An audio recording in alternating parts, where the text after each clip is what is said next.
All right, guys, welcome to the GoHard podcast. This is our second episode of the Felon to Fortune series with my badass guest, Chris Tatted Strength Luera. What's up, big dog? How you doing? Good, Thank good. you for having me. Yeah, thanks for being here.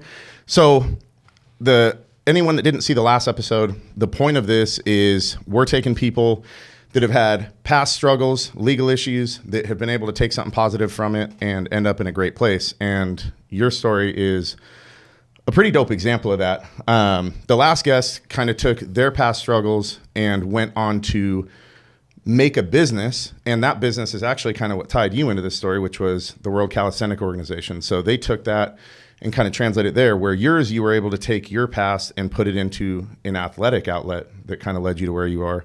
I'm going to let you tell your story, but a few of the highlights are featured on Fox Sports for bizarre workouts, widely known as one of the most talented calisthenic athletes in the world, author of Beyond the Bars. So any of you guys can check out his book. We've been talking about it a lot. We'll talk about it more. And the one that's pretty dope, that's a cool feather in the hat, is 3-time middleweight champion. So that one's pretty dope. That one's a cool feather in the cap for sure. Yeah, that one's not bad. Yeah, that was pretty cool. It's pretty cool. Yeah, I like it too. So you know, we've been talking about your story for a while, and upstairs, I want you to be able to kind of let everybody know from your beginning, kind of what your past was, what it was like kind of growing up, what led you into the path that would be a struggle, and then kind of how you came out of it and ended up in this spot. So sure. Kind of tell us your story a little bit. Yeah. Well, thank you again for having me on and letting me tell my story. Like you said, my name is Chris Luera, known as Tatted Strength through all social media platforms.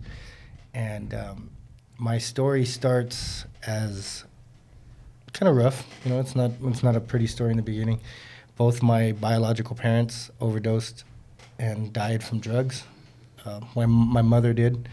And after she did, my father put me into a foster home. And then I don't know really what happened to him. I heard stories, heard he got shot by a drug dealer, and I heard different stories, but I know that he died soon after I went into a foster home. And how old were you at that time? And was that out here in California, or where was it? Yeah, I was born in Bakersfield. Okay. And then my mom passed away when I was about 1.5. Okay. And after she passed away, my dad immediately put me up for adoption, and then heard stories from my sister and things like that as I got older that would happen to him.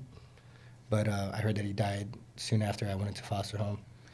And then I was in a foster home for a little while, maybe about a year, and my great aunt found out that I was in a foster home, and she adopted me, and she became my mother. Well, did you know her at all before that? No, not that I know of. I mean, when I was like 1. Okay. So I know that she was involved in my biological mother's life, and it's her sister's daughter. Okay. So my great aunt, and when she took me in as a kid, and at that point things were good. You know, my parents passed away before I really knew them, and my mother, that became my mother, my great aunt, she's my mom. She's the one that, she didn't give birth to me, but she gave me life. Right. And so childhood with her was great. You know, my father, her husband, was a longshoreman, so he's very hardworking, blue collar, did well for himself and for the family. I struggled through school, hated school. I have dyslexia, I have ADHD, so school was hard. And as school got harder, I shut down, I wasn't doing good. And was that from the beginning? Yeah, right from the beginning. I didn't do good in just didn't do good anything in school. Other than PE. Yeah, anything that I just couldn't let out a bunch of energy. Yeah. I got held back in second grade, and I had to do second grade twice. And as I started to get a little older, I was still very young, but as I started getting older, I just didn't want to participate in school. Right. It was so hard for me. I went to a Catholic school, so it was very small. And if you have an issue, the whole school knows about it. Yep. So my mom had a hard time with me being young. She was older. She was 56 when she adopted me. So at an older age, dealing with a young kid, and I had ADHD, I was wild. Yep. I was wild. And so she took me to the doctor, and then I was diagnosed with ADHD, and I was put on Ritalin. And how did that affect you when you started taking that? Oh, dude, I hated it. Just comatose you out? Yeah, like at first I was really young and I didn't really realize what was going on or understand, you know, like I was just real young and I just had to take a pill. Right. You know? And I just watched TV or something. I didn't analyze that I couldn't while out. Like, you know, I didn't have the energy. It didn't analyze, it didn't kick in. But I didn't mind. Really, I didn't really analyze it and see the difference in myself and the difference it was making. Right. What made me hate it is that, like, since I was in such a small school, everyone knew that I was on medication. And even at a very young age, I started to get picked on for it. You know, I had to take a pill 3 times a day. So I took a pill before I went to school. I took a pill at lunch. I went to the nurse's office to take my medicine at lunchtime. And then I took another pill when I got home from school. Okay. At a young age, the responsibility of going to the nurse's office to take my medication every day wasn't high on my priority list. Right. You know, like as soon as they let us out, I would run out and play kickball or whatever we might have been doing. Yeah. So a lot of times, the nurse would call my classroom and say, "Can you send Chris down? He needs to take his medication." So then the teacher would say, "Chris, can you go down to the nurse's office? You forgot to take your medication." So then that gives the kids a green light to be able to see that you got to take medication. And then, Hey, did you take your pills? Yeah. Or like, what's wrong? Like, you know, just little things like that. And having dyslexia and having a hard time with reading in school, like with everything that being in like a resource class, being in, you know, it's a very tiny school. Yep. The resource class was like 4 kids. Yeah. So they would come to our classroom and take us out. So the rest of the classroom analyzed there's something wrong with him or something different, you know, like, and so I just started getting picked on, you know, and it just started to build, you know. I was confused a lot about not knowing my mom. I remember kids growing up and asking me why my grandma picked me up from school all the time. Like, where's your mom? Why does your grandma take care of you? So even though, like you had said, you were happy and life was good, this was forcing you to look at those things in a different way and not in a positive light and confuse you. Yeah. It started to like being adopted. I was so young, I didn't really know what was going on. You know, I don't even remember so much. But my mother and father were amazing people. And they took me in and they provided for me. And it was just a house of love. Right. Like, it was good. They provided for me. They were good. You know, they were amazing people. And I think that, like, as I started to get older and I started to see struggles of life, you know, just my having dyslexia, having ADHD, having these issues, possibly most likely because my mom was on drugs when she was pregnant with me.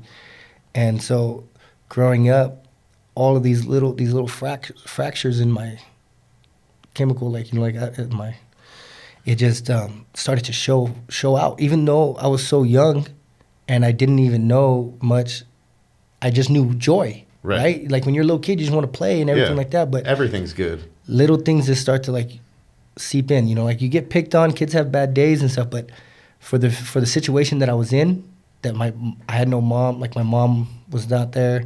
I had to take medication. It was ammunition. Changing it was ammunition for them to pick on.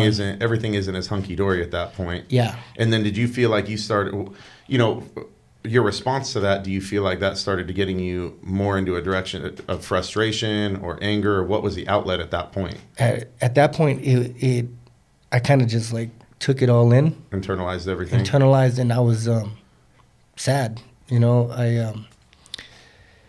it took me a little while. Like, I kind of just sat with it. It took a little while. I think maybe around 4th grade or, you know, somewhere around there when I started getting a little older.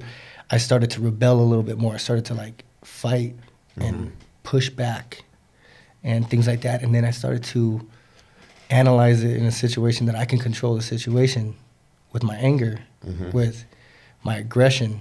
Like as long as I steer the situation with whatever means I feel I have at the time. So, and then it just started to snowball from there. I started seeing that I can deal with kids that were picking on me with my anger and with aggression, and then it also transferred that towards my parents. Like I hated school, could not do my homework, hated all of that. Yep. So to sit down and do my homework and do all those things and be told I had to study for this and that, like I would fight with my mom. We would argue and I wouldn't want to do it, and it would started to just dig my heels in deeper in that feeling of I don't have to. I don't want to. This doesn't feel good. I'm doing it wrong. Everyone around me is telling me that I'm wrong. So why do I have to keep applying myself when everyone just keeps telling me I'm wrong anyway? Yep. So from there, at what grade was it at that point? You were saying like what, 4th or 5th grade is when you started to feel that outlet where things started to get... I was like 10 years old. Okay. So at that point, what point do you feel like it really escalated to the next level where you were like really like, fuck this? Yeah, and like I was about 10 years old. Okay. 10 years old, like I was like, you know what? I really don't care. Like, you know, I'm going to do what I want, kind of. Like not necessarily having that exact thought, telling myself like I'm going to do whatever I want, but just not caring. Just being in pain, being confused about being a kid and just not caring. Like, you know, like, oh, alcohol. That seems like to be a cool thing. Everyone does that. Right. So I started stealing alcohol from my parents' garage. At like 10? Yeah. Okay, so we were an early starter. Okay. So at 10 years old, you start to feel like that, start going kind of down that path. At what point do you feel like it kind of reached a peak in your adolescence where it was like completely fuck this, definitely don't care about school, just chilling with my friends, trouble? At what point do you feel like it was like that, high school or junior high? Oh, way before that. Like, so I was in Holy Trinity, so I was in the Catholic school. I got expelled from Holy Trinity in 7th grade for inhaling computer cleaner during DARE class. Okay. So, Okay. So, you know, we went against the grain a little bit in that a little bit, you know, it just kind of... Maybe just trying to clean the computer. We just used the stuff wrong. Okay, so at that point you get expelled, and the alternative was what? Homeschooling or an alternative school? I got sent to a school in Palos Verdes. Okay. So I was going to school in San Pedro, and got kicked out of there. And then my mom was able to get me into a junior high school in Palos Verdes, which my brother owned a house in Palos Verdes, and you have to be in that school district. It's a very rich area. Right, like, so you guys kind of back-alleyed that a little bit. Yeah, we back-alleyed that, got in there, you know, which I loved. Yeah. It was a very nice school. The kids had a lot of money. They were buying a lot of stuff from me, you know. So, right. So you're all, this works out good. This is amazing, you know, and unconfirmed, you know, it's unconfirmed, but there's a lot of suspicions. My mom did a lot of research on this, but I got called into the principal's office one day. And they told me, where do you live, you know? And I was like, I live right here in Palos Verdes. And then they're like, no, you live in San Pedro. And I don't know what to talk about, you know? Yeah. And they're like, we know that you live in San Pedro. We're going to have to ask you to leave the school.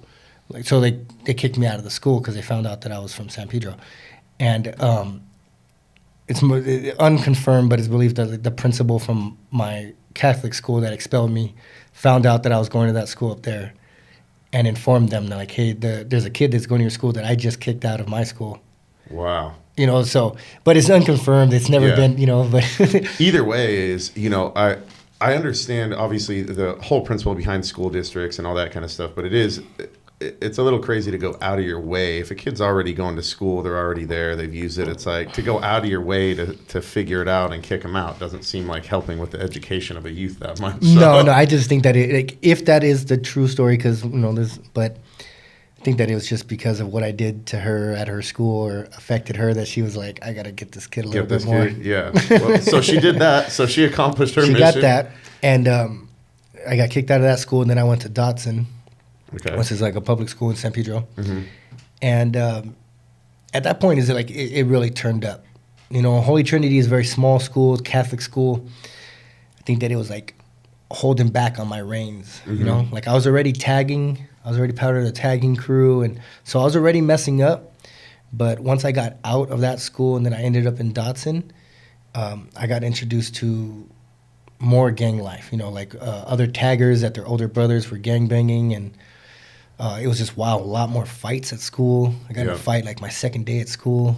You know, so you were like, okay, I kind of like this. yeah, like exactly. I was like, dude, this school is active. Right. You know, like there's a lot of stuff I could get into here. I couldn't fight at Holy Trinity. You know, like I would talk about fighting, and I'd end up in the. There were 5 other kids that you didn't like. You're like, now you got like 400 kids I don't like. So a lot more chance to get in trouble. So you're there. So and what grade were you at this point? 8th grade. Okay. So 8th grade was like the escalation. It starts to become more like gang. You know? Okay. And I was doing time in juvenile hall, like got arrested. You know, I did some time in Utah. Mm-hmm.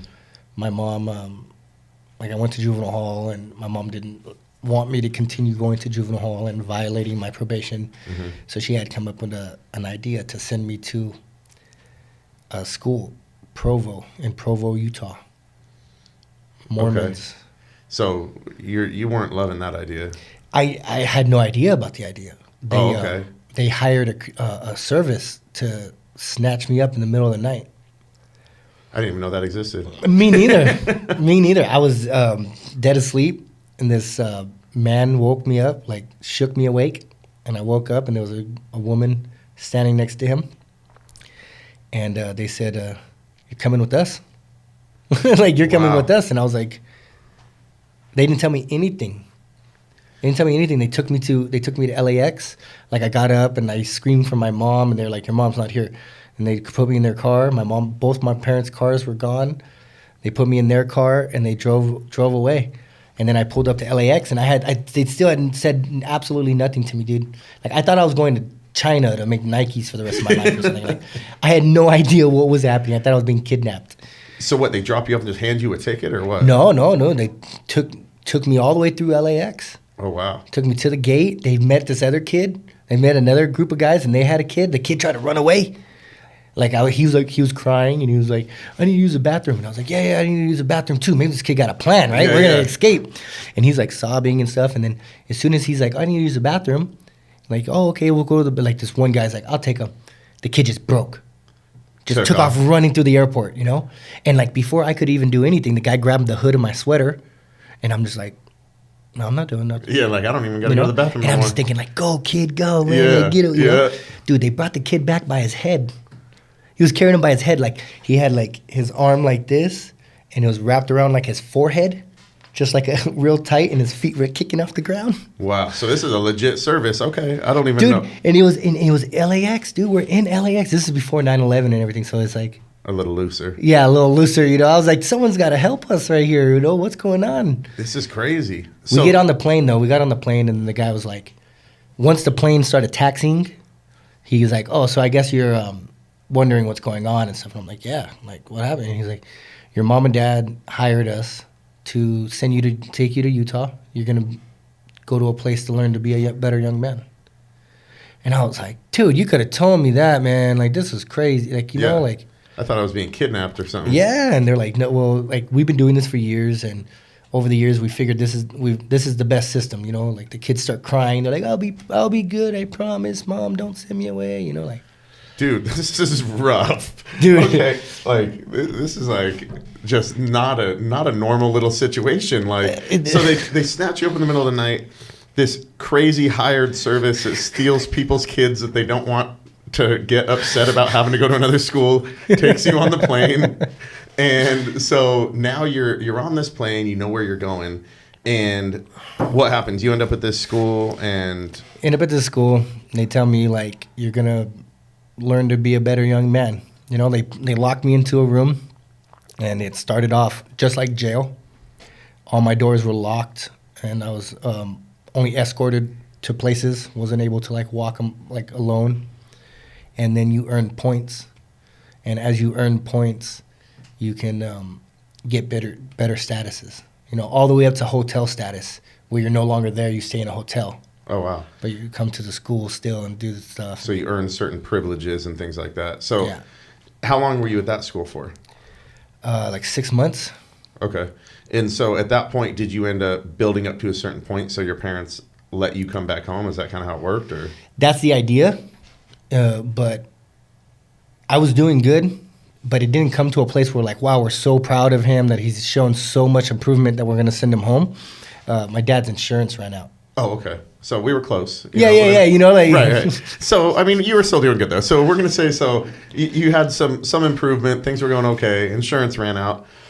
Dude, I think it was like $350 a day to be there. Okie doke. Yeah, no, there better be some serious improvement. You better start becoming angelic really fast. Like, I'm hitting my kid up, like, are their wings sprouting? Yeah, no. If the insurance ran out, you're coming home. Right? Right. So, all right. So now you go back home. Yeah. Had you been talking to your parents while you were gone? Yeah, the whole time I was there, like, Okay. we would, this was, because it was paid, right? It was like jail, and there was a lot, it was very structured, but this was paid for. I had a counselor. I went to group sessions and individual sessions like 5 or 6 times a week. It was just like Whole counseling thing. overload, you know? And your parents probably at that point were like, hey, sorry, we did this. We had, you know, this is why we did it. You guys No. have. No? Okay. My mom, my mom was like, she was the most tough love, amazing person ever. Right. Like when I was on parole, when I was on probation, if she saw that I was high under the influence, or I just got out of jail and I have a cell phone, Yeah. she started asking questions like, "Where you get that cell phone? You don't have a job? How do you sign a contract? Who do you like? You know?" Like, she'd call my probation officer like, "I don't know what's going on, but he's high. He got his money. He got no job. Like, you need to come get him. She'll put me back in jail." I got to give her props for handling it, though. I mean, she was definitely not allowing any of that stuff to go Oh, down. no, dude. But either way, while you were there, you guys probably, since you were talking, she explained it in her own way. Like, look, this is why we sent you. So Yeah. you at least had that conversation. Oh, for sure, dude. She would put me in jail. Like, she put me in jail a bunch of times from her own. Like, she called the cops. She'll testify. She'll tell the cops everything. She don't care. But then she'll come see me the next day. She'll come see me the entire time I'm in there and say, "Look, I love you. And I know that there's something great for you in life waiting for you if you're willing to work for it." I think that's pretty amazing. I mean, it's I don't have kids, but you know, you see these people that enable their kids to do these things, and it's hard for me to even fault them, even though I'm like, I wouldn't want to do that, and that ain't good, and you should do what needs to be done for your kid. Obviously, it's your kid, so it's very hard to pick up that phone, I'm sure, and be like, hey, my kid's a delinquent and did some stupid shit, and now you got to put him in jail. But I love the fact that afterwards she's like, hey, look, I did what I had to do to protect you, but I'm still here for you. Yeah. Like, that's got to be a hard role probably as a mom to play both sides, like doing what's necessary, but also being there to support you. So it sounds like she was on point with what she was trying to do. She knew exactly how to handle the situation. Like, she was the anchor of my entire family. She knew how to handle everything. And the thing is that like I put her through the worst. Yeah. Like when I started using meth, I was stealing from her. I was I'd rob anybody. Yeah. I didn't care. And I put her through all of that, and she stuck by me. And like to make it all worse, like she took in my Uncle Jimmy before me. Like before I was born, before I was ever a thought of anything, my Uncle Jimmy needed a place to be raised. His father went to jail. Like his mother and father were both drug addicts, and they ended up going to jail. And so my mom and dad took him in, and they raised him. And he was with them for years. To school, they took him to school. They put him in sports. He was their kid. He was their son. And his dad got out of jail, and he wanted to go live with them. And my mom and dad never adopted him officially. They just brought him into their home, and raised him. And when his dad got out of jail, he wanted to go live with his dad. And they begged him to stay with them. And he was like, I want to go live with my dad. And he went to go live with his dad, and his dad got him strung out, and he overdosed and died. No way. Yeah. Wow, dude. So your parents really had it. They were obviously great people, taking in, doing anything that they could. But throughout all that, what's pretty awesome is your mom, like you said, obviously she was an anchor, and she had a good heart because she was able to go through all that and still be able to see the good and still be able to be there to support you, but strong enough to still do what needed to be done. So yeah. She sounds like she was a pretty amazing woman for sure. And she already raised my stepbrother and sister. Like she was like raised her 2 kids. They're married and have their own kids. Then she took in my Uncle Jimmy, and then he ended up passing away from an overdose. And then at the age of 56, she adopted me at 3 years old. She took a 3-year-old on at 56. That's crazy. That is, I mean, that came from drugs that had the same setup as the last kid she just took care of that died. Wow. Yeah, no, I mean, you definitely had a good system there. And do you think that, obviously you went through those struggles, but I'm sure you took positive things from having that role model, is now obviously even later in life, you're clearly able to look back. And like I always say, like the best lessons that I learned weren't on purpose, but like my mom just looking back and reflecting on the things she did and sacrificed for me are like, those to me are my examples of love. So it's like somebody didn't have to tell me this is love.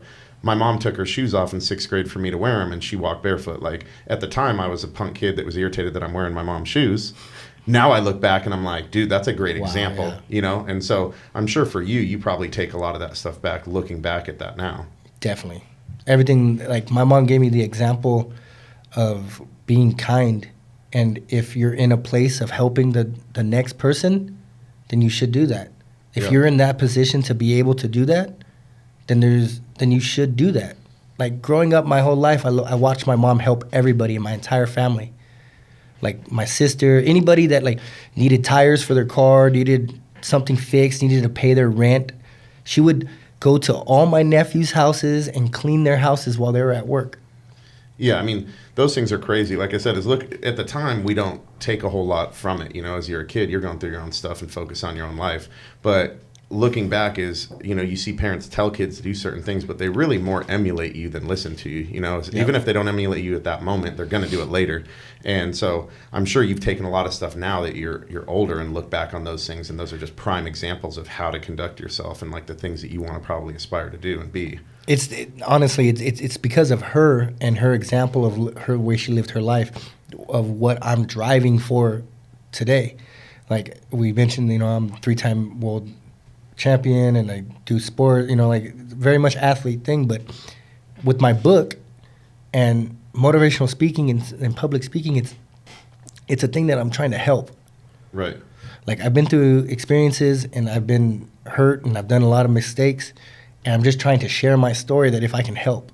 Yeah. Like I watched my mom help so many people and just be that person that is trying to help. They can pay it forward in some way. Exactly. And the thing that I think is pretty cool that just kind of hit me too, that I think for anyone that's watching this is I get a lot of parents that'll hit me up, you know, and same like you speak, is I'll speak at schools and do stuff too, and I have an engagement tomorrow.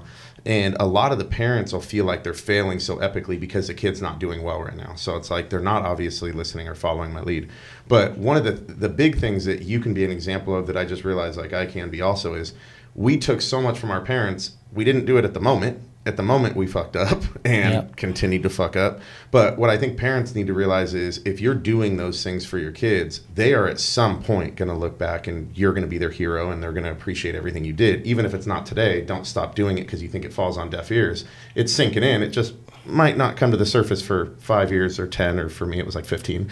But either way, it takes a while. But, you know, I'm sure that at the moment that those things happened, you probably wouldn't think that you'd be where you are now with such a heavy thought of all those things that she did. At the time, it was just, mom's doing this. Like, this is what it is. And I mean, it's a great point that you're saying right now, because parents should continue that and stick with it. Like, even though it might be it feels like it's falling on deaf ears and it's not sinking in, it's not doing anything, because like my mom stuck by me my whole life, and I was messing up more and more, and like as the years went on, I did more time in jail and everything. Like I got darker. Yeah. I was like 14, 15 years old when I gave up. Yeah. Like I was in juvenile halls in a cell. I was like, dude, like this is where I'm gonna die. Like I'm gonna die in either one of these boxes, or I'm gonna die in the street. Like and you ended up from that time, you were incarcerated from one bout after another with just short periods of time out, right? Yeah. So your mom's there watching that happen time and time again, and she could have easily said, this is a lost cause. Nothing I say or do matters. It's never going to have an influence. And now here you are with more of the stuff we're going to get into with your story, but a lot of positive things, even the stuff you just mentioned, talking to other kids and doing these things. She probably couldn't be more proud looking and seeing what it is now, but you just never know when that's going to come. And that's, I think, a big thing for these parents that I feel for them is they're trying so hard, and they're really wanting to see it now. And sometimes it won't, but it doesn't mean that it can't pay off in dividends years And the thing later. is that it might not change the situation, but like a parent shouldn't look at it not helping at all. Right? Like I was going in and out of jail and my mom was in my ear like, look, you can be a good person. You can do this. You can change. You know, watching her be a good person, talking to me as a good person, even though she knows how much I'm messing up. I was dark. Yeah. I was in some really heavy stuff that got dark. I didn't go dark. Like I could have gone a lot darker. Right. That's the thing is that I got dark. I got into some things in the neighborhood and everything that it just they hurt. They hurt me today to know that I've gone through those, all that. They'll never go away. And the thing is that like I had my mom there and she was being that positive person. And she was telling me that, you know, you're a good person and you can be a good person. You can change and you can do this. And I wouldn't. I would go out, leave and go get high and steal a car and do all those different things right after she said those things. Yep. But the thing is that like as I kept getting older and getting darker, she pulled on the reins. If she just like the rest of my family, they all wrote me off as a lost cause. They tried so hard to try to save her from pain and be like, look, let him go. Yeah. And she wouldn't. And she could have, just like everyone else.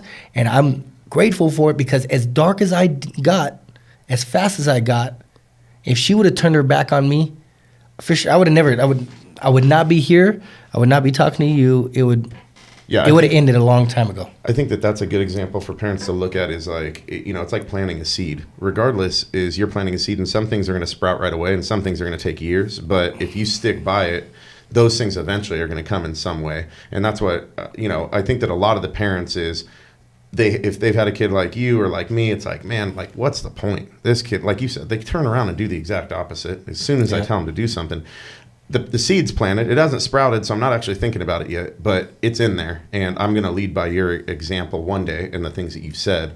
And so hopefully some of the people are able to take from that. And like I said, I'm sure that your mom's, you know, looking super proud at this point. Like, okay, you heard. Appreciate that. You heard? Like, okay, some of that stuff sunk in. You know, they think that they drill it into your head for 20 years and you didn't listen. I'll have my dad hit me up and say that, and he goes, you were listening? And I'm like, yeah. And I'll recite stuff from when I was like 13 or 14, you know, when he'll have those talks about being a man. This is what a man does. You know, a man does this for a woman, does this and or whatever. And I'll say that, and he's like so surprised. Like, you didn't seem like you listened to a word I ever said. I'm like, oh, some of the stuff crept in there. So I think that persistence helps. So mom ended up sticking with you. You ended up a lot of the gang stuff, like you said. So you ended up in the gang life and the drug stuff, and that the combination of those two is probably what had you in and out, right? Yeah, just being part of that world and being on drugs.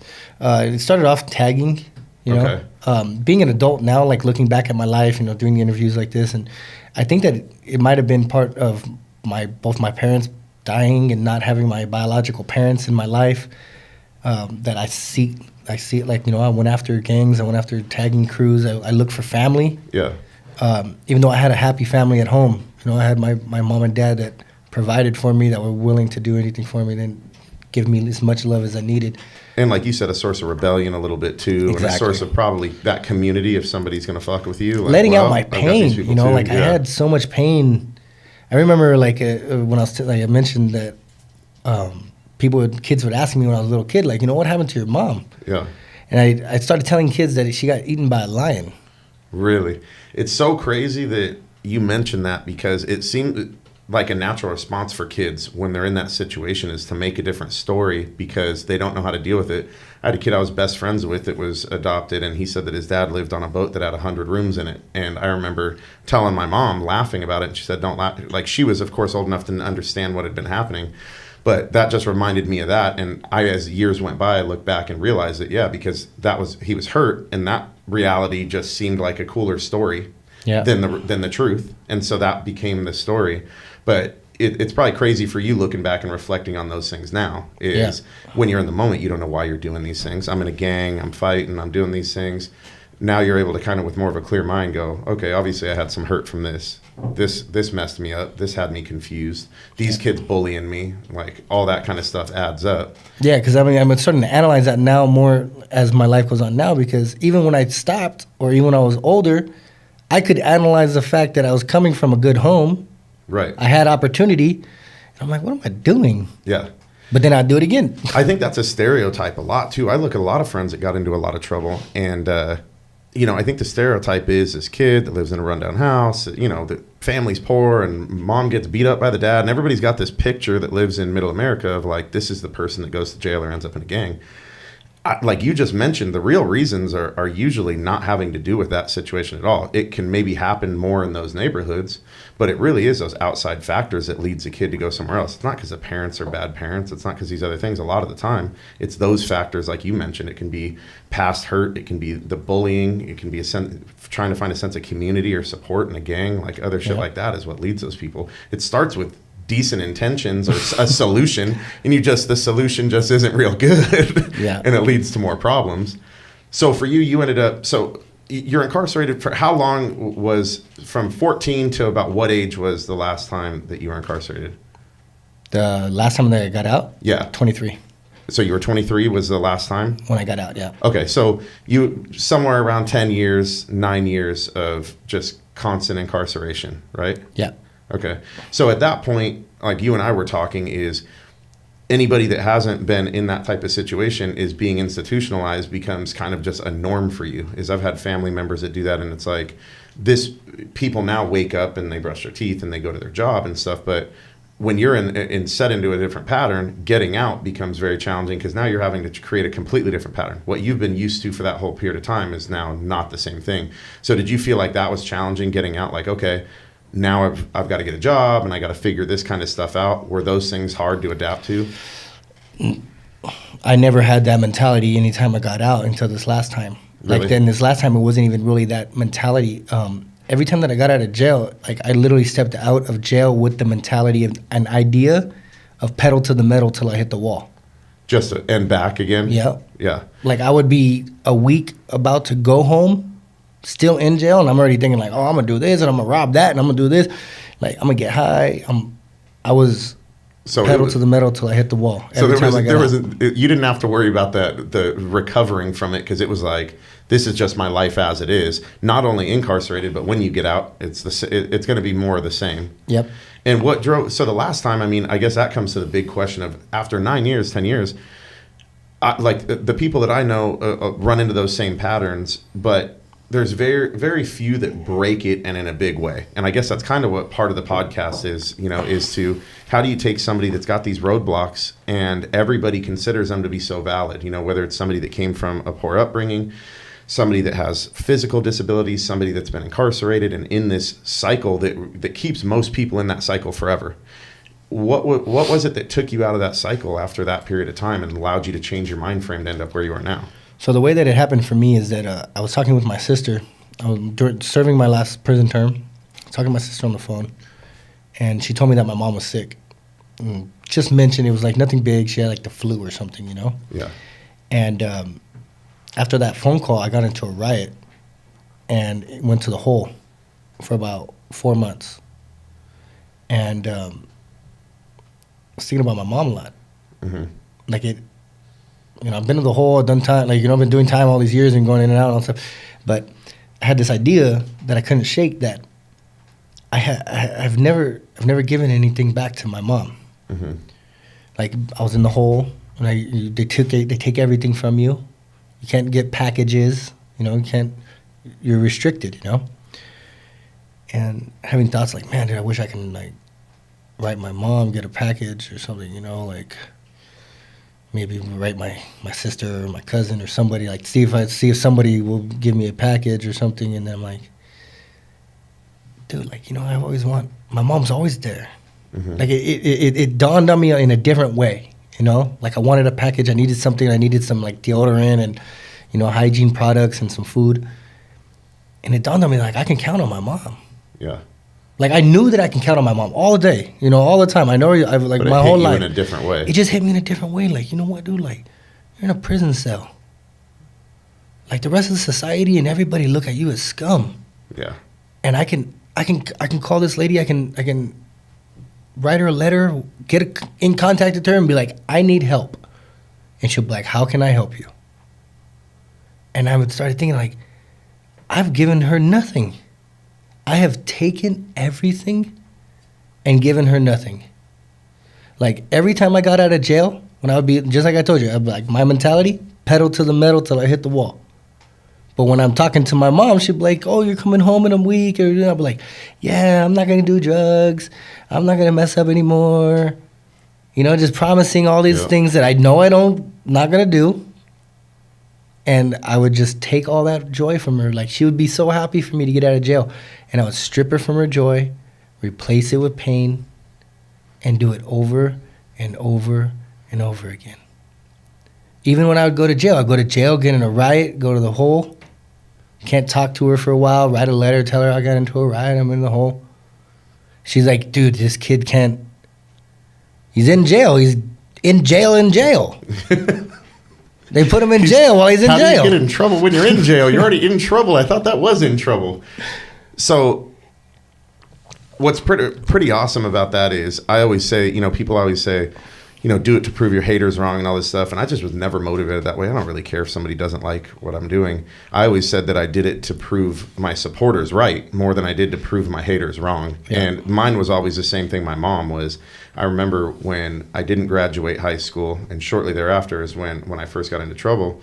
And my cousin, I have two cousins that are the same age, and they were graduating high school, and I should have been graduating with them. And she's picking me up from my continuation school that I, of course, skipped class at. And she's driving me back, and I won't forget the turn that we were turning. And we had a lot of arguments and a rough, even though she was always like one of my best friends, like you said, is I rebelled against her too. I don't want to listen to you. So we had those rough situations. And she had told me, I'll never forget it. She said, I'm just so disappointed. And she started to cry. And my mom was pretty strong. And I remember at that moment thinking, I don't know when, but at a certain point, I'm going to do something to make her proud and prove her right. And so I can relate to you a lot in that is that became something to where I wasn't ready at that moment, but I knew that that was going to be the reason why I was going to do something better. It was the same thing. My mom stuck by me and I was a complete idiot, you know, and did those things. But, you know, yours, even what we just hit on without even knowing that part of your story, obviously is another reason why parents sticking by. And like, dude, that ended up being, you said before when we had mentioned your mom that she was your beacon, like obviously she was, especially even in that case. And that's what actually drove you through and you got out and that stayed. Well, like I was in the hole and I was getting close. I was starting a short time. I was getting closer to going home. And I just had that idea. I had that thought. I couldn't shake it. Like, you know, you've never given her anything. Like even when you get home, you give her empty promises. Yeah. Like you promise you're not going to do this and you're not going to do that, and you don't even try. Yeah. And that was the fact. That was the thing that I couldn't shake. The fact of it that I didn't never try.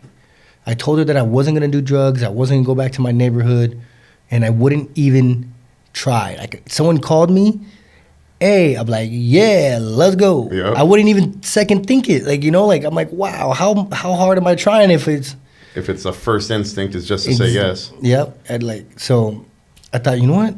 When I get out, I'm going to put some effort towards this. And for her, I didn't even have the whole idea about like, oh, I'm going to change my life. Right. Because I don't, you know, like I'm going to change it all the way around. I just was like, you know what? I'm going to give her some time. I'm going to give her some things to let her know that I appreciate her. That was, you know, and if I fail, which I'm probably going to, because I have no idea what I'm going to do. I don't have any plan. I don't know nothing else than this. Been going in and out of jail since I was like 11. Yeah. So like now I'm sitting there like, Yeah, I mean, the way that you just said it too is something that I hit on. That's the way you just said it is such an awesome relation for anybody else. People all the time, they could look at your story, right? And the first thing that somebody's instinct is going to be that's in a similar position to where you started is, yeah, fucking right. Like, okay, I can't do that. Like, yeah, so I'm going to end up back in jail or I'm going to end up doing this. He's the exception to the rule. And the reason that a lot of people end up thinking that is because it seems so far away. So what they'll say to me is when somebody will message me something and ask, you know, I ask them why they don't think they can do it. They say, I wouldn't even dare dream to have that as a goal. And what I tell them is natural response isn't to go, I'm going to get out of jail and I'm going to become the 3-time world middleweight calisthenic champion and I'm going to write a book and I'm going to do this. Of course, that isn't the natural instinct. Is human nature is we set small goals and we're not even confident in that first small goal. So like you said, is even that small goal was still like, I'm going to try. But in the back of my mind, I'm thinking I might already fucking fail this anyways, even though it's small. And that's just natural reaction because we don't confidence. People say, I lack the confidence you have. I'm like, confidence is built off of wins. It's built off of a certain mindset. And yeah, when you're in the hole for 4 months and these other things have happened, confidence isn't killing it when it thinks to how am I not going to go back in here? But your willingness to set the first goal, I think, is such an important thing for most people. Is just because they think they're where you started and where you are now seems so far away, just even as a mentality or what's written on paper. That's the reason why they don't start. But if they're willing to hear that, what you just said becomes probably something so much more relatable. Like, I could probably do what he did, like just try, Yeah. I'm just going to find a reason why, and I'm just going to fucking try. And so I think that that's something that hopefully somebody can take from that, because the way you explained it to me seems very real and very much how most things, whether it's a business accomplishment, life accomplishment, changing your life, just starts with the willingness to do something small. And it's not what most people perceive it as, which is I'm going to start off to change my life and be an amazing athlete. Yeah. I talk to people about fitness, like people that I train and just people about fitness goals, like on Instagram, we're talking on DM and everything. And I tell them, like, dude, did you go to the gym today? Like, did you go to the gym today? Like, yeah. No, not yet. Like, did you go yesterday? Yeah, I went a little bit, I was there for half an hour. It's like, dude, that's a win. Right. When your goal is to lose 150 pounds, that's awesome. Right. But when you step into the challenge as 150 pounds is the mark of where your success is, right, you're screwed. Right. Yeah, I think that it too is human nature is we thrive and find happiness in progress, not perfection. But we kill ourselves with that natural instinct that's there by thinking that perfection and the end goal is the only place that we should be happy. So as soon as we start to want to feel happy about losing 3 pounds, we shut it down by going, I still have another 147 to lose. Like, it's just a very bad perception to have. Yeah. But that's kind of one of the points that we try to drive home is, like, your story is a great example. The way you explained it couldn't be more perfect. It's, a very honest, real interpretation of how goals are met. You can go from 10 years of a bad mindset and in a really bad place, and it just comes down to finding a reason why and deciding to make a choice to set a small goal and try.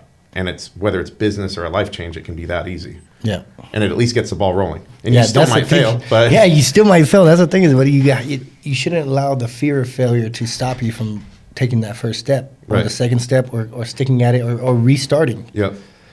So for you ended up you decided to take that first step, and you said, all right, mom's going to be the why. And, I always say a why is a big factor, yeah. And a lot of the time we hit on money on here, and I always tell people is like, if money's your why, not saying that can't motivate some people, but it doesn't resonate with me. So I usually tell people, try to find a real fucking why. And like, mom was a good why. So you end up having the why, you decide to try. And what happens when you get out? So you get out. Dude, so I got out of the hole, right? I got out of the hole, and my mentality was different.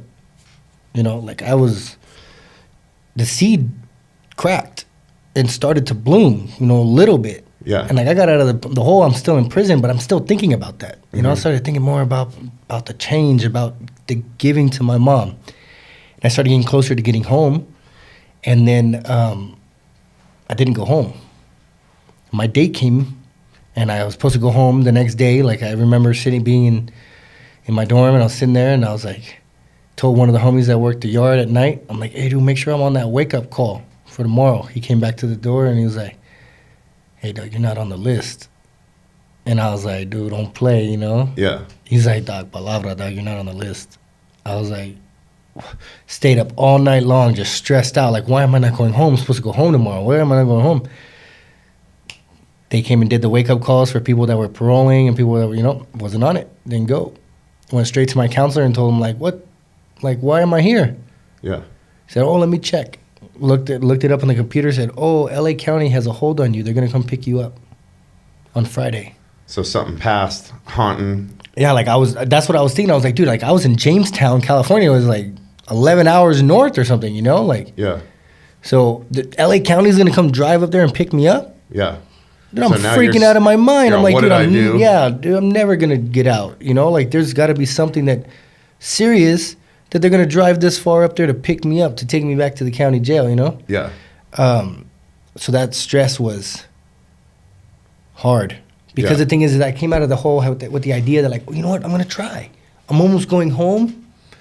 When I get home this time, I'm going to try for my mom. And that mentality gives you a lot of excitement. I remember the night before that I was supposed to get out, and like you're you actually you're pumped up, you're excited about that, and so now you've been let down, and you have the fear of what's going to happen too. Exactly. So you're just all over the place emotionally. Like what's like? I shut down, dude. Honestly, I thought that I was done. Really? Like I was waiting for Friday to come, so they came and picked me up. Thinking of all the shit you've done in the past, which one of these things could it be? All these could have things, like, you know, dude, I'm part of a gang. There could be all kinds of things. Dudes could be lying to try to get out of stuff. Yep. You know, they could have been done a robbery and then like try to pin a murder on me or something. They'd be like, oh, that guy did that because, yeah, he did it. Let me out. I only want 5. You know, like all kinds of craziness. Who knows? Yeah. You know, so I was scared. I thought I was like, oh, almost. Yeah. That's the idea I had. I was like, you know what? I'm gonna get out and I'm gonna try. And then when all this happened, I was like, almost. Yeah. You know, just a little too late. Yeah. I should have changed last time I got out. Yeah. You know, or something. And then so I went back to the county. I went to the county jail, went through a whole process, and I was like stressed out. What am I doing here? Then I found out that I was there to serve 6 months. And I was like, what? Like, I don't understand.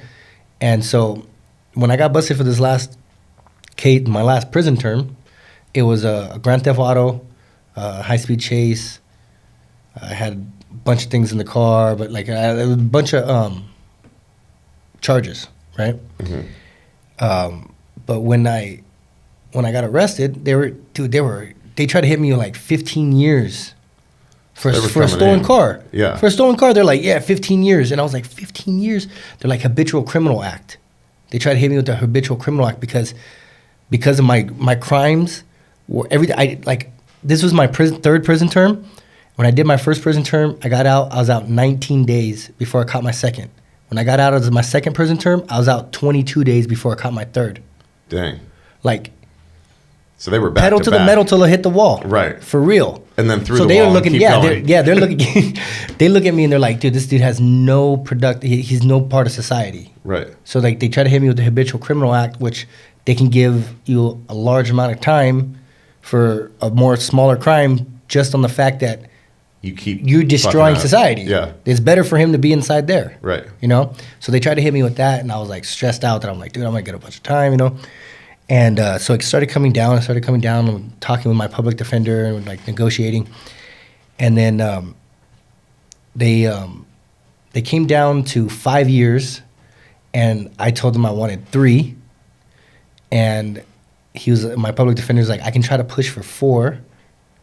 And so we were going back and forth, right? And I was like, look, man, it's a G ride, you know? It's a stolen car, man. Like, give me 3 years, I'll sign right now, we go upstate, we finish this. Yeah. The DA did not want to give me 3 years. I think it was like more like because I wanted 3 years, and he was like, right, fuck this guy, dude. You know, this guy's, this guy's, look at this dude's record, you know, like screw this guy. So then it was put up to the judge, right? Like we went to the judge, and they're like, look, we're having an issue finding a deal and this and that. He was offered 4. He's asking for 3. You know, and the judge was like, all right, let me refuse his file. And I'm like, oh, crap, I'm screwed, you know? Yeah. But the judge was like, seemed like he was having a good day. He was cool, you know? He was like, look, you were offered 4, and you're asking for 3. Like, I'll give you a break. Meet me halfway if I meet you halfway. So 3 years, 6 months. And I was like, all right, let's do it. So I signed for 3 years, 6 months. The judge's little twist of the knife, you know, make sure that I didn't win at all. Yeah. Was that the 6 months ran bow-legged. They were ran not consecutively. So I had to go up to prison to serve 3 years and then do 6 months in the county jail. I've never even heard of that. Dude, I've done 3 prison terms. Never have any of my crimes been ran bow-legged. I've never heard that. So they pick you up and they drop you off. Now, how obviously is like we had talked is county depending on how, you know, how packed it is and how many people they have to move through. Yeah. A lot of time the term can be less. Were you able to go through that quicker than the 6 months? No, I had it I think I did 5. Okay, so pretty much the whole thing. Yeah, pretty much the whole thing, but because it was already sentenced. Okay. You know, it wasn't county time. I was coming from prison and everything. I think that's what kept you in. Yeah. So you ended up doing that, and then at that point, were you still in the same frame of mind? Dude, like good frame of mind, or? That was a very hard time in LA County Jail. Yeah. Because my mindset was completely different. Like LA County, you've been to LA County. That thing is gangster. Yeah. LA County, everybody that does every time or anything, like you go to prison and you go through, you meet people that are from different counties throughout California. It's like when you come out of LA County, you're good. That's what everyone says. Like you make it through LA County jail, you can make it in any prison. Yeah, I mean, when I was there, they're like, all right, this is Twin Towers, and they're like, everyone's waiting to go to prison. They're excited about prison because it's going to be like a vacation. I'm like, jail's bad when people are begging to go to prison. I'd rather do 2 years in prison than a year in the county. Yeah, no, I've definitely seen that. People are like, bro, all day take me out of county. So those 6 months were rough. Those put some stress, and like you said, because your frame of mind too, you were hopeful at that point too. I was different. Yeah. LA County jail, like gang life, all that stuff is dark. Yeah. The more pain you harbor inside you, the better you walk through these halls. Yeah.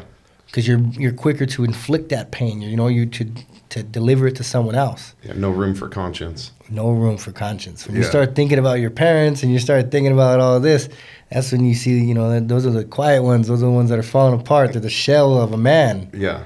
So for you end up hopeful. You end up at that 6 month term. You get out. Now what happens when you get out? When I got out, my mom was there for me. She let me go back to her house. I paroled to her house, and she put a roof over my head. And she was like, look, you're going to need to work. You're going to need to go to school, or you're going to need to go to work. You need to do something. And you were like, school's out, so I got to go find a job. I was like, dude, I need to do something, So my mom was like, go fill out applications.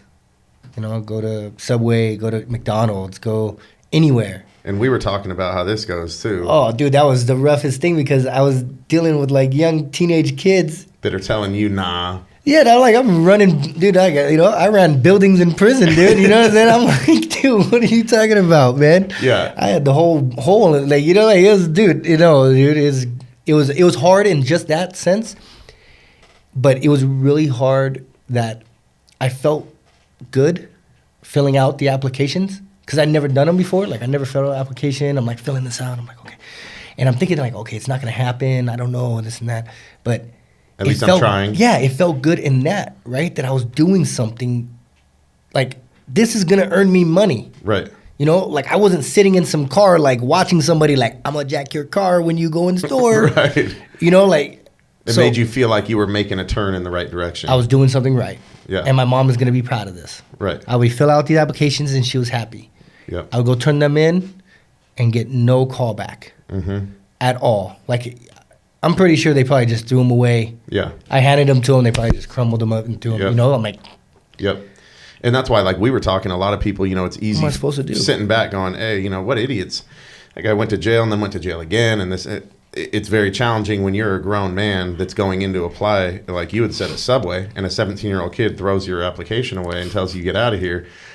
You do that 50, 60 times, and anybody that's sitting at home surfing on their armchair that says that about somebody on TV, I really want them to try to put themselves in that perspective. The reason why we have this series is, obviously to be able to give people a better perspective that you don't have to be held back by these obstacles, but it's also to educate people on some of those things. It's so easy to just look at somebody and go, what a dummy. But that one mistake could easily just be a flaw in character. It could be problems that they've had in their past, whatever it is.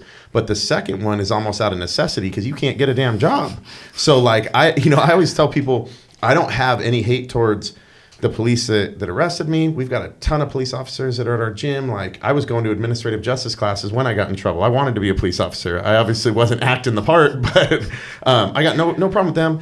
No problem with the system. Me getting in trouble. I did something wrong. I did several things wrong. I got in trouble.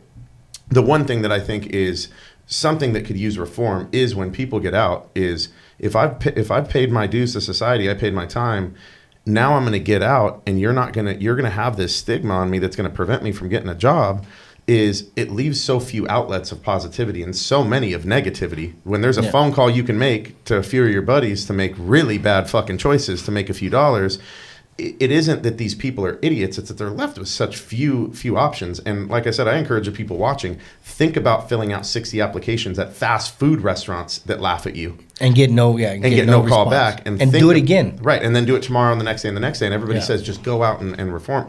There are people that go out and make that change mentally, and they end up still back in prison or in jail because of that one part alone. And that's what you and I were talking about, dude. I was let out of an office by security. I wasn't even allowed to be on the premises because of my record. Those things are embarrassing, humiliating, and make it really hard to reform and change. Yeah, it's hard to get a job because you have no skills and you have no references and you have all that. And then the element of being embarrassed by a 17-year-old kid or being escorted off the thing is like, not only are you not getting any responses because you don't have the skill set or the experience, but now you have the element of being embarrassed. Right. Embarrassment, humiliation, you're mentally broken down, discouraged, feeling like it's never going to happen. I mean, what are the odds? I filled out 60 applications. I've gotten not one call back. Why do I keep doing this? So you have to take that step. Right. It's the same thing as like with fitness. When people get like let themselves go and they've become overweight, what they need to do is step into the gym. Right. The last thing they want to do is step into the gym. Right. Or they've, again, what I always tell all the people at our gym is when somebody walks in that door and know that they may have driven by that door 100 times and talked themselves out of it. They may have had 3 years where they've signed up for 30 other gyms and never went. Most of the time it's the same situation. It's the failure, all of these failures that lead to that one moment where it can actually be something. So, I definitely don't think, obviously you were able to become successful in what you're doing. I was able to turn, almost the reason I couldn't get a job is why I'm where I'm at, is because it forced me to be an entrepreneur. So the message should be that all the things we're saying are truth and there should be reform, but it doesn't have to be an excuse for you not to be successful. There's still a way, but just for those people that give judgment, I hope they can take a moment and go, while it's possible for you to be successful and me and other people, it ain't easy. And those things, it's not the same perception they have sitting back and seeing something on the news or reading a newspaper about somebody they knew that went to prison or went to jail for the 3rd time and go, they just must be an idiot for going the 3rd time. Like, nah, they might have gotten, even though they could have done these things, it isn't as easy as some people perceive it to be. Definitely. So for you were able to come out, fill out those applications, and then did one of them end up calling? Oh, dude, I had my mom. Like, honestly, my mom, like, being in my ear when I was in jail and everything, like, you can change. There's something good for you if you're willing to work for it. When I started filling out those applications and I would get laughed at, or, like, I would feel that they would probably be laughing at me, or I'd get no call back, my mom would tell me, go fill them out again. And I'm like, where am I going to go to get another applications? Like, she's like, go fill out the ones you've already filled out. And I'm like, they're not calling me back. I don't care. Yeah. What are you going to do with your day-to-day? What are you going to do? Which is good advice. You might as well go and fill out some applications. Yep. And I'd be like, Mom, and she would force me. She would tell me, she's like, this is what you have to do. This is life. Right. And if you're willing to work for it, you're going to see that there's things that are waiting for you. There's happiness. There's joy, that it takes work.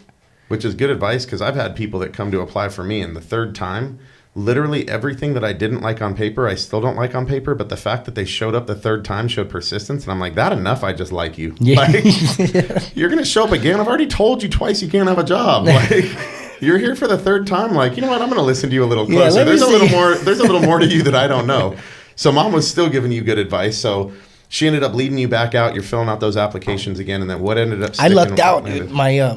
My cousins started their own business. It's called the Sepulveda Home. It's in San Pedro, California, and it's their house. They converted their backyard into a beautiful area that you can rent out for weddings. Oh, that's awesome. So they have a cement stage. They got chandeliers in the trees. Oh, so they really did it up. It's perfect. Like, nice. The house is plantation style. It's all very old. Everything in the entire house is antique. That is awesome. Dude, it's amazing. So they're running that, and they end up bringing you in? Yeah, they started all that, did all that, and started to do well. And being a place that does weddings and does events, they have a catering company that they would use regularly. And so they offered me a job as a dishwasher. And they told their catering company, like, you don't need to bring your dishwasher because we have one. Okay. And that's what they gave me that opportunity. And I was very grateful. And I don't mind hard work. Right. I've never minded hard work. I just, I used to put hard work into negative things. Right. You still worked hard to get into trouble. Yeah. It just ended up in trouble. So you're doing that. You're dishwashing. So now you're starting to make money. You're probably feeling pretty good at that point. Like, Yep. all right, so I'm starting to make some money. Probably making mom a little bit proud. She's like, Dude, "Oh, mom was happy, dude. right." I'm working just little events with dishwashing, and she was so happy just seeing me fill out applications. Right. And it's just starting to snowball a little bit more. And my cousins like allowed me to have that job and get that job, and then they helped me more by telling the catering company, like, dude, look, you see our cousin, like, look how hard he works. Like, you know, like, you should hire him, give him a chance. So they did, and then I started to work for the company, and I started to do other events at other places. And catering can do decent too. I used to do catering stuff. Like you can make some money doing catering Yeah, too. definitely. It's whatever you want to put into it. Like, Right. you know, so I put everything into it. This was my first job, first time I ever had a paycheck in my name, a Yep. real paycheck. So like my mom was so happy. Like I was so happy to actually get my name on a paycheck. It wasn't much, but I was just like, wow. Yeah. Like this is what a trip. Yeah. You know, I'm 24 years old. First time. This is real deal. Yeah. So I'm like, man, dude. And seeing her and seeing how happy she was, like it pushed me. I wanted to do more, so I pushed into work even more. And I talked to my boss. I was like, dude, I would do bartending. Like, oh, can I bar back? And I did. Like, oh, you need to go get your bartender's license. Like, oh, okay. It's like 2-week course. Yeah. Mixing Kool-Aids. Yeah. You're all okay. You know, I'm like, oh, dude, I do this. You know, it's memory. Yeah. I can, you know, I don't do good in school, but I can mix remember colors. some drinks. Yeah. Yeah, you know. I've drank that before. Yeah. I know what's in that. Talking my language. Exactly. So I was like, so I did that, got my bartender's license, started bartending for the catering company, and started to like just do all of that. Like things were going in a positive way. Yeah. Working and getting more, started to run my own events. Like I That's would go to the awesome. catering company and open the business early in the morning, collect the food, fill the van, go to an event, put out the decor. So your set it- mom's like yeah. on cloud 9 at this point. Oh, like, dude, she's like, dude, you're running an event? Like, who they, you know, like she used to joke with me and stuff, like, they trust you to drive the van or something? Like, oh, you know. They gave you a key? Oh, man, they're crazy. I love it. So now at this point, you've come out. At that point, you were probably in a much better place mentally, not feeling like you're going to go back, right? Started building new patterns, new habits. Oh, dude, kinda just like- I was in a place that I was like, I was so strung out on meth. Meth is such an addictive, evil presence in this world that is like, it's so bad. Yeah. I would be in jail for a year, 2 years, didn't matter. I'd get out of jail and be high like in 6 hours. Yeah, I mean, it's so crazy because there's so many people that do that too. That's like a common thing, you know, Yeah. is like you said, because it's so addictive, they're thinking about it the whole time. And as soon as they get out, like you said, I've had buddies like, dude, for the last 2 weeks before I got out, all I could think about was the excitement of that, not even seeing my family or anything else So it is the crazy addiction. That at that point, was it still there when you were doing the catering stuff, or do you feel No, like see, at like that that's point, the thing is that like, I didn't want to touch it. Like I saw the reaction of my mom and how it was going good. Yeah. And the way that we were interacting and spending time together, I didn't want to touch it. I didn't want meth nowhere near me anymore. I didn't want my neighborhood near me. I didn't want nothing. I just wanted to spend time with my mom. I wanted to live life the way I should have been living life. That is awesome. I mean, anybody that's watching this that's had anybody in those situations, that's kind of like the dream they all want to hear, is whether they're addicted or they have somebody close to them addicted, is that's what they want to have somebody at a certain day be able to say that. And it is a struggle, and like you said, is you had to have the right reason to start off on the right path and get yourself into a place where you found something that made you happier than the meth did, and that made it to where the meth you weren't having to run away from things with the meth, and created this other life, which like probably wasn't easy, you know, and was a struggle day after day, but you ended up in that place. Yeah. And it was going good. And like each day it just snowballed. It just kept getting bigger. It just kept getting stronger that like I didn't want to do it. I had no desire to do it. And each day that went by, I less and less and less even thought of it. Not even that the desire was shrinking because the desire wasn't there, but the thought, like I used to do meth, like or anything, like it just wouldn't even register. Wouldn't even think about it. I was so wrapped up in this new life that I was shocked that I was doing it.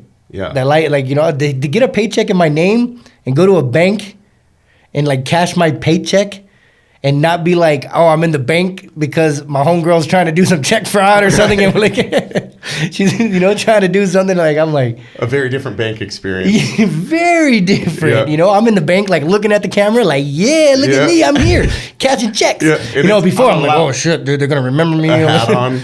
It's funny because one of the things that I had said recently is being able to look in the mirror and say that you're proud of yourself is something that I think not a lot of people talk about. And it's not saying, you know, it's not arrogance thinking that you look at, to truly look in the mirror and say, I am proud of myself is something that I think can get you out of a lot of things as far as dark places, as far as addictions and things like that, is going out and working and doing something that you truly feel self-pride in. Yeah. It can really be a huge thing. And that's where a lot of people underestimate taking that first step, is that first step can make you go, oh, I did something that I didn't think I could do. And then you do something else, and then you see your mom happy, and then you're personally feeling fulfilled. And I think that's something that a lot of people just don't talk about. But like you said, is walking in there and feeling proud of yourself, like I'm proud of me, can be a strong thing to keep you moving for the next goal and keep you moving forward. Definitely. So you ended up cashing the check, not robbing the bank, no check fraud.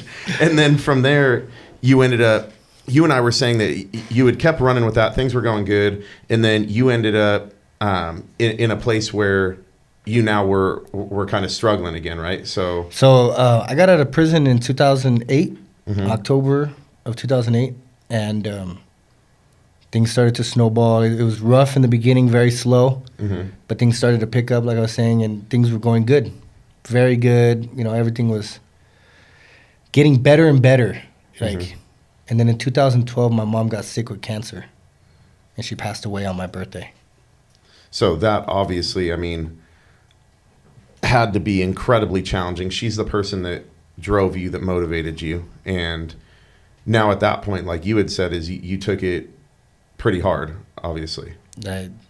I don't think I could, like, if I took it any harder, I wouldn't be here talking with you. Yeah.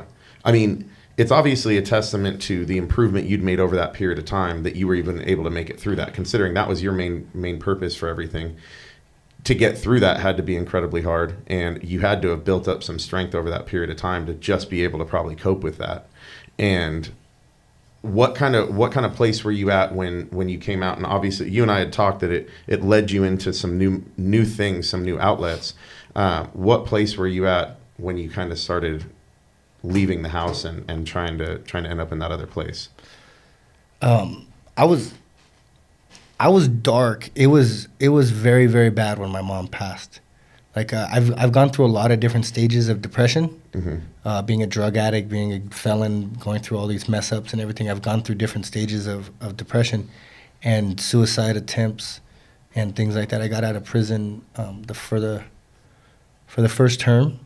Got out for the first term, and it was about 48 hours, 72 hours, about 72 hours that I had successfully turned my entire family against me already.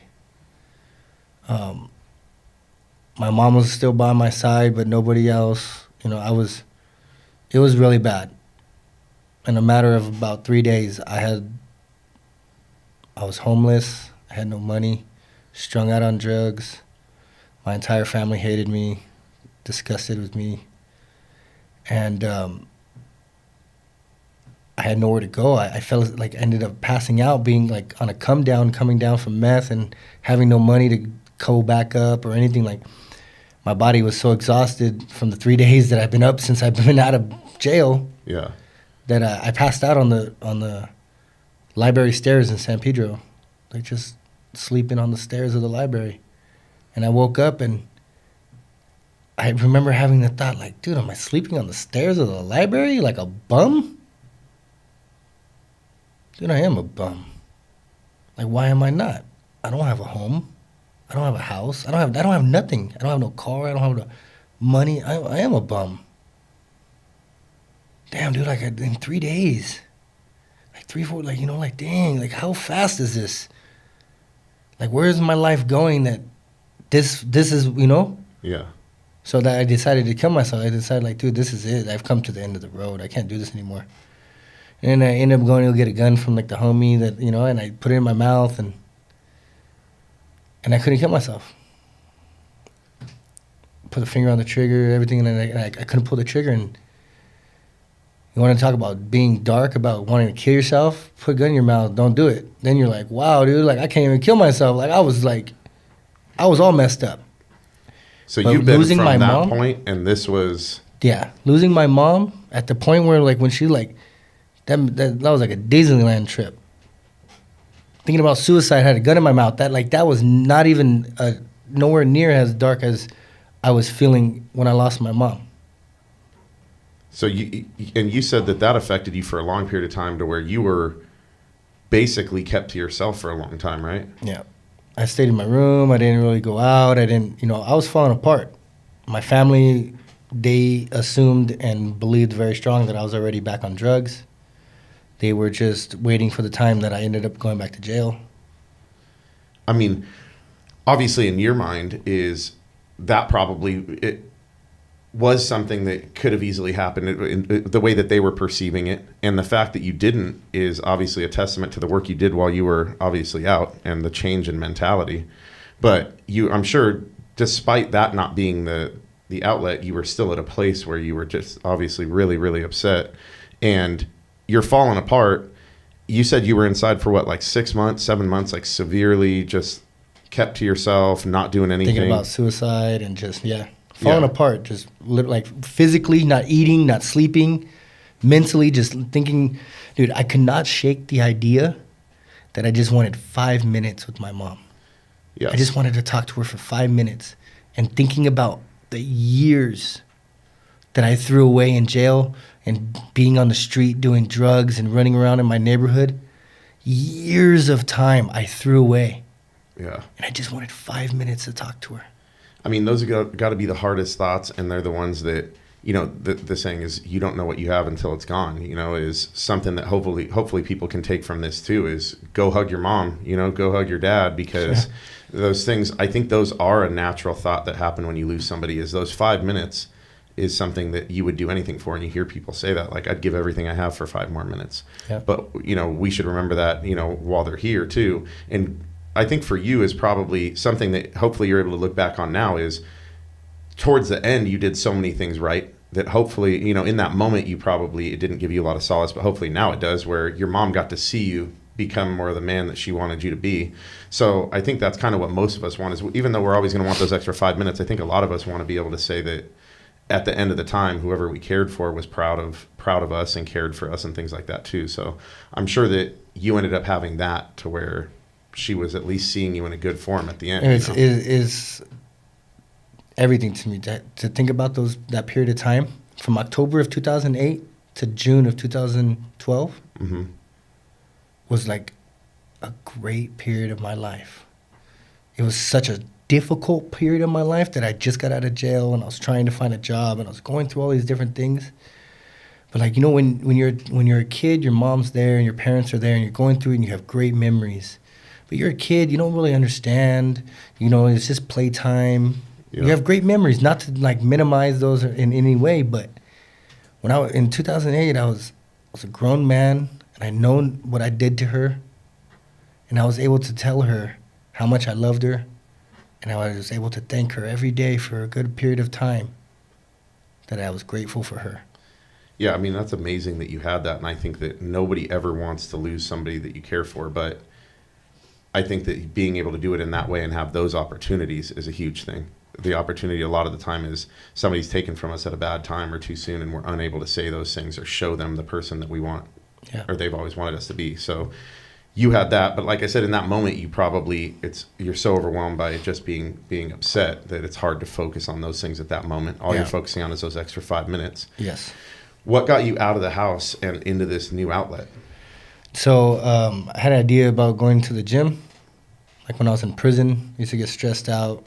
Part of the prison gang, it was mandatory to work out. Mm-hmm. So I used to analyze and realize that, like, dang, I feel better when I work out. Mm-hmm. After a workout, you feel a little better. Maybe it might be for half an hour, it might be for an hour. Less but stressed, less angry. You're releasing endorphins, and you're just like, hey, man, this is not so bad. Right. Or you enjoy the workout. So it got so bad, that like my family was thinking that I was on drugs, and it was so bad that like the 5 minutes was just overwhelming. It was consuming my life. Yeah. It was the only thing I can think about was the 5 minutes. I wasn't going to work anymore. I didn't care about anything. Just wasting away. Yeah. And I ended up going to the gym to exhaust my body, to try to sleep at night, because the nights were the worst. During the day, like I would be by myself in my room and stuff, but people would text. Some people would try to text every once in a while, send a call or someone. At least the noise of the TV or some distraction. Exactly. At night, at just night, laying it's there. just like yeah, in your own head. So you're like, I'm going to go to the gym, beat myself up till I have to fall asleep. Yeah. And that's when you ended. What gym did you go to? Metroflex in Long Beach. Okay, so you ended up over there, and there's people that are boxing in the corner, powerlifting over here, bodybuilding over here, all sorts of stuff going on. Yeah, dude, it's an intense gym. It's Yeah. intense. And I got in there, and I went in there, and they do like everyone's huge. Yeah. Power lifters, the women in there got like arms the size of my legs. I was like, dude, this place is crazy. Yeah. And I happened just to see some guys doing calisthenics. Like, I didn't really know what calisthenics, anything about it, about the sport or anything. Been in prison for a long time doing body weight stuff. Yeah. So I had never seen a muscle up. I've been doing pull-ups and doing bar work, but just didn't never seen a muscle up. Yeah. Saw a guy out of the corner of my eye do like a muscle up. Like I look over, I'm like, what the hell is that?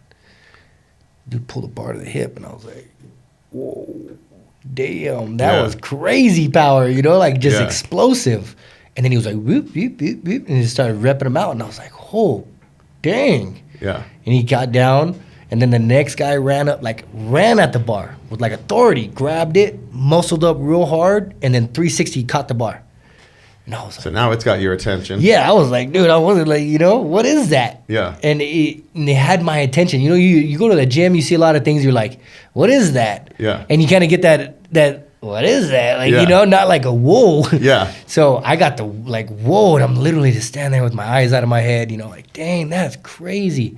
And one of the dudes was like, hey, man, you want to try it? Like, come try, like, what's up? I was like, I don't know what that is, and try it. So, like, my ego kicked in about being in jail, and I'm like, dude, I think I'm strong. I got probably this. tear that bar off the yeah, wall. dude, I got this. What?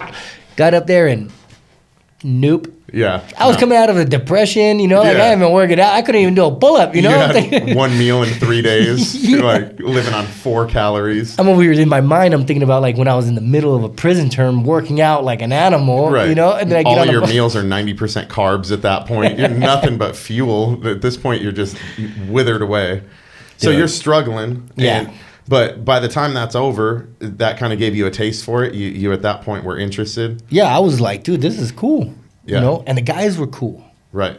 They were real nice to like invite me over. They were cool, laughing, and it was. I'm very much a hardcore like workout person. Like try to hit style stuff. I like that type of stuff. Right. But this was more of like a joking group of friends hanging out doing stuff. Yep. And I just liked the vibe coming out of that depression and stuff. Like I wasn't interacting with people. Right. And it just felt good. Yeah.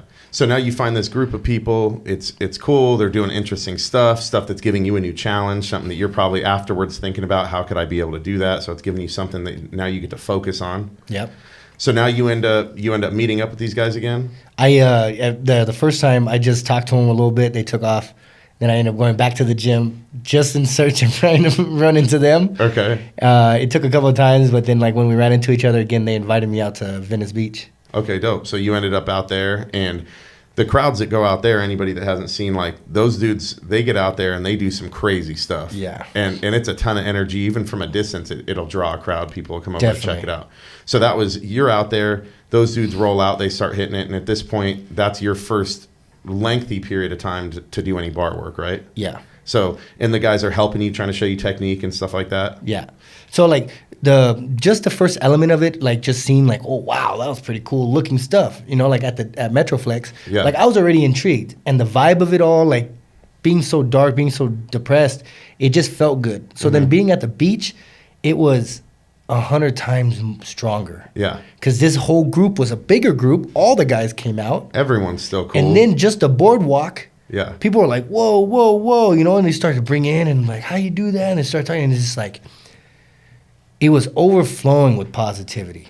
Yeah. Coming from like being depressed in my bedroom, just thinking about killing myself, and then thrown into that, I was like, exactly what you needed.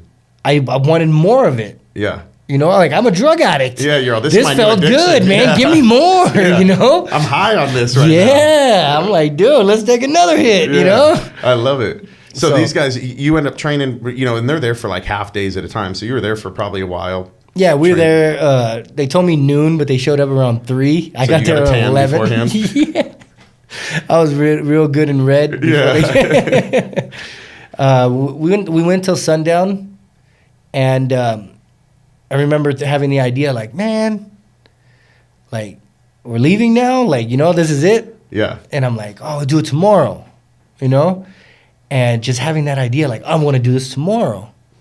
And I want to do it tomorrow. Yeah. And didn't really have the full thought of like, oh, this is what I'm going to do, and this is going to fix my depression, and I'm going to feel so much better, and I'm going to start getting strong and look all physically good. Like, Right. no, like, it was just like, I feel good doing this. Yeah. And so I want to do more of it. Which is what's crazy, because I say that all the time, is any area of success, which yours is the first time we're hitting on it as far as a fitness, an actual fitness outlet to success. But I say that with everything, is as far as like my business, people say, why don't you consider being acquired and you could retire and do all this stuff? I'm like, I went from the job I did doing PR back to doing training and making almost no money because I love training. I never started doing it to create an empire. That was never the purpose in the first place. It was because I enjoyed it and loved it and felt common sense is just wake up and do something that you want to do. Like whether you make a ton of money at it or not, it should make sense. And when I talked to a lot of other people that were successful in any area of life, it seemed that was kind of a connecting dot for a lot of them, was they were doing something that they fucking loved. And it seems so common sense, but so many people don't do that. They do shit that they don't like because they think it makes money, or maybe they train in a way because they think it'll make them stronger, but they don't enjoy it.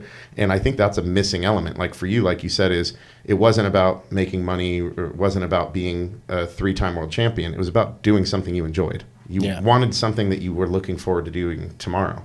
And I think that's something that hopefully people can take from it too, is whether it's fitness related or whether it's success related, is find something you're passionate about that you're going to want to go do, and you're probably going to fucking excel at it. Yeah. If not tomorrow, eventually. Yeah, because you get out what you put in. Yeah. And if you love what you're doing, you're going to put so much more in. That's what it is. Like that's a big element that people need to realize, is that you're only going to get out what you put in. And when you're doing something that you don't really love, how much are you truly putting in? Right. And I'm sure you've had people tell you you're obsessed, like especially when you first I get that all the time. People are like, hardcore is the best name for the stuff you do because you're so hardcore in whatever you do. You're obsessed or whatever. But like you said, is if it excites me, if I'm creating a new piece of equipment or trying to patent something, like the idea excites me, and it excites me to try to get it to come to life. Any of these things that excite you, like you said, is you put so much more in without having to try. It's not a matter of like, I'll stay another 2 hours. Like, can I stay another 2 hours? Yeah. Like, am I going to have to stop after 2 hours? Like, Yeah. that's just, it's a different type of thing. Definitely. So for you, you found this interest, and at this point you're like, all right, this is something I like. It makes me want to wake up tomorrow. It gives me something to be excited about when you probably haven't been excited about anything in a little while. Exactly. That's what it was, is that like trying to do a 360, trying to get my muscle up, right? Like struggling through those things, learning this thing is like, honestly, it felt like bringing my head above the water. Yeah. The struggle of that, all the hard and, putting in the effort of getting stronger and opening my flexibility and all that different stuff, that really felt like I was breathing again. Like being in my bedroom, being depressed, it was like I was hanging myself. Yeah. And I had finally been able to take the noose off and like realize like, dude, what am I doing? Like, what was I doing back there? Yeah. But in the moment, you can't see that. It No. took finding something like this. And what's crazy is fitness ends up being, it is such a great outlet for those kind of things. Is it's almost like something you don't want to do at the moment. You just want to stay in bed and pull the covers over your head. But like you said, is whether you end up, whether it be calisthenics or, you know, like I don't do Zumba, but hey, Zumba, whatever it is, it don't matter. Go do something. And a lot of the time it is going to be, you know, we have so many clients that say that where we don't know the trouble that they're going through when they come in. And then, you know, 4 months later, we'll compliment their physique and they're like, the physique isn't even the big part, you know, this is where I was and this is what it helped me get through. So, you know, that's one of the beautiful things that I always loved about fitness too, is it ended up being something that helped me in that way. And it's pretty awesome to see other people find that same thing. And for you, you had not only the benefit of the fitness aspect with the endorphins and being able to have a workout to schedule and go to and something to do, but also the great passion for the fact that you actually really loved the form of fitness that you were doing. Yeah. So you end up out there and you start training with these guys regularly. How long was it before you decided this is something I'm kind of good at and I'm going to keep doing this at a higher level? Well, I was training doing it every day for like 6 months, going into 7 months. And I knew about the competitions. Mm-hmm. So there was a competition that was coming up in San Jose. I remember I was training for about 3 or 4 months by that time. And the World Calisthenics Organization was having Battle of the Bars in San Jose. And I wanted to go so bad, right? I like got into this new sport and I'm like, wow, they're having an event. Like, I want to go to the event. And I couldn't get the time off of work. Like I was trying to change shifts. I was trying to get anybody to cover. Somebody, like, come on. Like, come on, talking people. to my boss, like, you know, like, can you help me out? You know, no. So I wasn't able to go to the event. And after that, I think I realized inside more like how much this sport really means to me. Yeah. And in the way of like my mental health. Like I was super depressed before I found it. I felt super good and just been snowballing. And I want to do more of it. And then when being held back from it for whatever reason, I was like, feeling down this is about not, it. this is not good. This is not going to be, you know, and I started to analyze that like, dang, this might be more than a hobby. This is going to be a problem if they don't let me go to this, you know? Like, so I sat with it for a while, for a little bit, and thought about it. And then I came to the idea that I want to do this. And my mental health and things like that are more important. And so I quit my job. So at that point too, that's a big leap. You know, that takes a big decision. That's something that a lot of the people that are watching this are sitting on the cusp of, you know, is they have something they want to do. And everybody's question ends up being the same thing to me. How do I get around being so scared? Or how do I just take that leap? And my outlook is always, you can't get around being scared if you have common sense, because you're taking a risk and you're quitting a job. So that's going to be scary. You're just going to have to face it, and you can't eliminate the risk. The risk is just going to be there.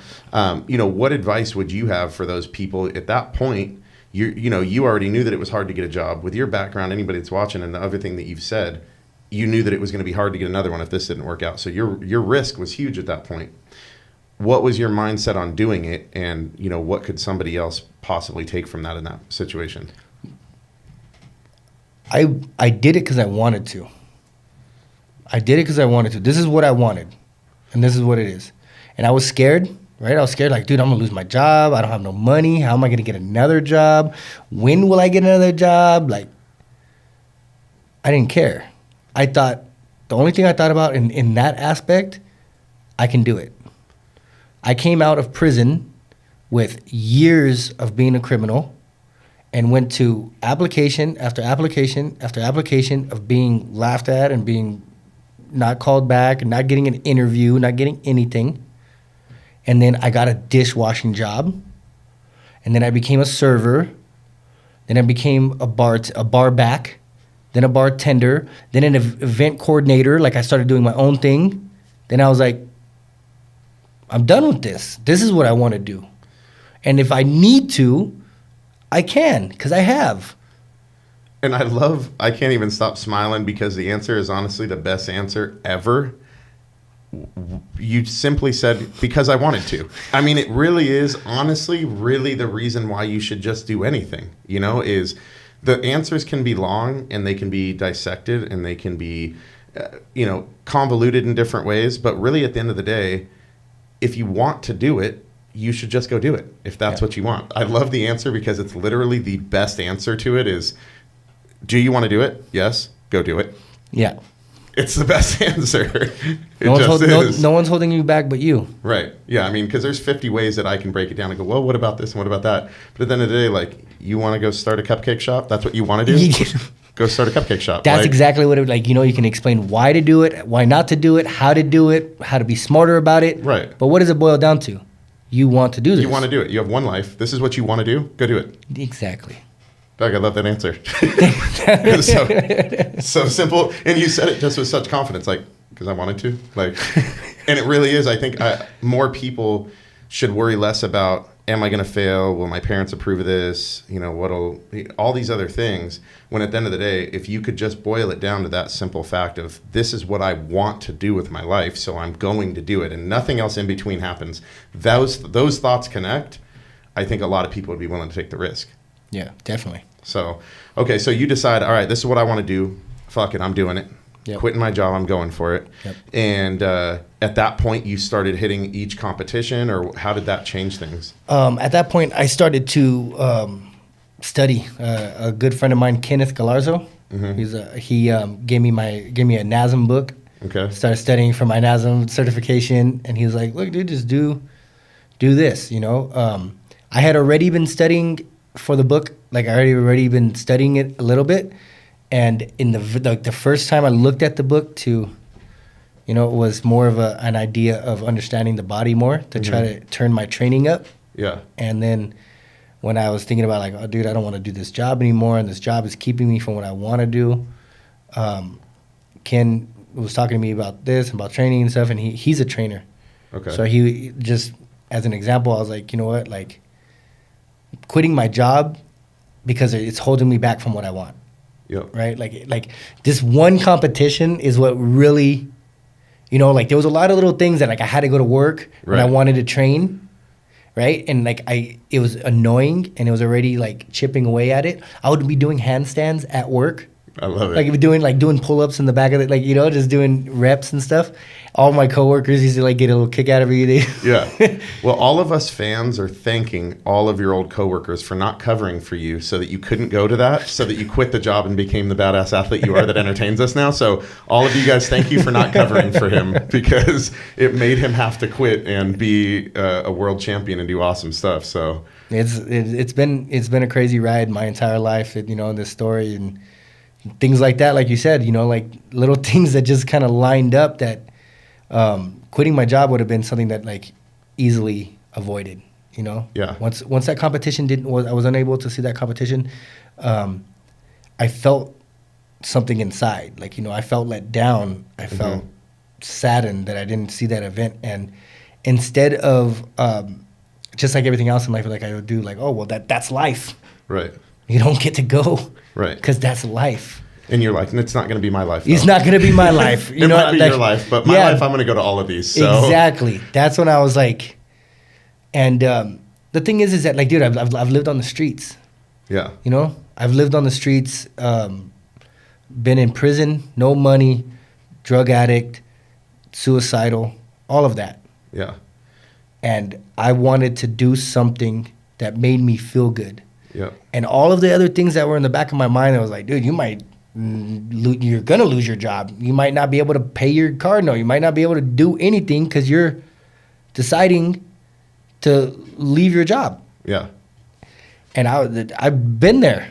Yeah. And I think the other thing, too, is you were able to listen to that feeling, where I talk to people a lot of time and say that a lot of people lack emotional intelligence to be like the person that's 70 that's talking to you about the business they never started. They never say, like, I just never knew what it meant to me. They're always like, no, I always had that pit in my stomach for not starting that business, or for not trying to pursue this dream of whatever it was. They just don't listen to it. And you were somebody that was like, it took one time to feel that and go, I don't like that. And that means something. And so I'm going to make a change. And I think that a lot of people when you ask them, you'll say, okay, so how long have you wanted to do this? 15 years. I think about it all the time. Every time I have a glass of wine, I talk to my husband about it, or my wife, or whatever the deal is. And you're kind of like, man, so this clearly isn't something that just popped up. You pulled the trigger on that. Right. The difference is, you were willing to say, okay, I don't like how this feels. And that it clearly means something for me to pursue this. And you took the risk. And at the end of the day, like I tell people is, you're going to have two options or two outcomes. One is it's going to be successful, or two, it's not. But I've never met anybody that had either of those that would have chose the latter, which was staying in the position they were in, because either way they feel good pursuing what they had pursued. So for you could have gone after it and been like, all right, well, I'm not a world champion and I just do it recreationally, but I still am a personal trainer and this is what I do. And you'd probably still be happier because you're still doing what you enjoy and you still pursued it. You still tried. No, definitely. And see, that's the thing is that I didn't quit my job thinking like, you know what, I'm going to put more time into this and I'm going to become a world champion. Right. Like I quit my job because it kept me from what I liked and it kept me from what helped me. Right. And then I was willing just to like pursue that. And I just knew that like there's a way to make money in fitness. Right. Like you want to make cupcakes, you really enjoy cupcakes, there's Somebody a way to make money on cupcakes. Like you like cars, there's a way to make money with cars. And you saying that is, I tell people a lot of time it's kind of street smarts and stuff like that is, people ask me, all right, what school was this or what book did you read? Mine was all just kind of street smarts or common sense. But that's something that, again, is people look and go, I don't have anything that benefits me. So you probably 10 years ago would be like, I got nothing, no benefit. But all of those situations you were in, from the streets to being in jail or prison, it all teaches you more common sense, more street smarts, the ability to talk to people and read situations. And for me, that was something that I always said is, back in the day when I started my business, was everyone's common theme was, if you're a trainer, you're broke, nobody makes money in fitness. And that was, before Instagram, before anything, there were no fit T models. Okay. So nobody was doing anything like that. And so, but I said the same exact thing you said. There's somebody in fitness making money, so it's possible. So why couldn't it be me? Like when you've been in those situations, you see that there's somebody in every situation making money. They're doing it. So you go, well, I know this is my passion. So that just means that I'm going to have to be crafty and have to figure out how to also make a living. And for someone like you or me, it's kind of like, okay, cool, that's a feasible thing. I'm going to have to figure it out, but somebody's doing it, so I can do it too. Yeah, exactly. So for me, as I ended up going out to a park, kind of starting my boot camp, and for you started hitting these competitions, and you upped your training, started your personal training, and ended up doing these competitions. And how did it go from when you started? Were you at that point doing pretty well? Well, the thing is that I was not thinking about the competitions. Like I didn't go into it directly into the competitions. Like I was thinking like, okay, I'm going to just pursue what I want to do. Okay. And like just be able to do this. Right. And then I started to think like there is a way to make money. Right. This. Yeah. And being a trainer is one way. Right. So I started studying the NASM book, and to be 100% honest, when I first started looking at the NASM book, like I have dyslexia. I don't do good in school, and looking at an anatomy book and like NASM. Well, yeah, and anybody that doesn't know, it stands for the National Academy of Sports Medicine. It's widely known to most people as one of the best certifications for personal training, and the book's about that fucking thick. Okay. Yes. So, I mean, to give one example is I took mine many, many moons ago, but one of the portions in it was the origin and insertion of every single muscle in the body. So, that gives an example of one small section of the book and how complicated and technical it is. And so how they want, I looked at it like they're trying to make me fail this test. Right. It's not with or without dyslexia. It's already a very challenging test anyways. So, yeah, so you're overwhelmed by that. But you were obviously... That's what I was thinking. I honestly just quit my job, pursued myself into this because of the feeling. Because I knew that I didn't want to go back to being depressed. I didn't want to think about how I don't have my mom anymore. This makes me feel good. So this is what I want to do. Surround myself with that and submerge myself in that as much as I could. Then understanding that there's money being made in everything, right? Especially fitness and things like that are big industries. So I'm like, how can I make money? And understanding that I have this book and I have more access to books that I was trying to understand the body as itself just so that my training would go up. Yeah. Then I'm like, dude, people make good money out of being a trainer. Right. So I started studying the book and I'm like, dude, whoa, maybe I really made a mistake getting into this, dude. Like, what the heck, you know? And then the next competition started to come up, and then like I was pushed into that. Like I was like, dude, you got people. All my buddies were like, dude, you gotta sign up. You gotta sign up. I was just excited to go because I was like, I really want to watch this thing, you know. And they're like, you gotta sign up. You gotta sign up. So Ken actually signed me up, and then I won.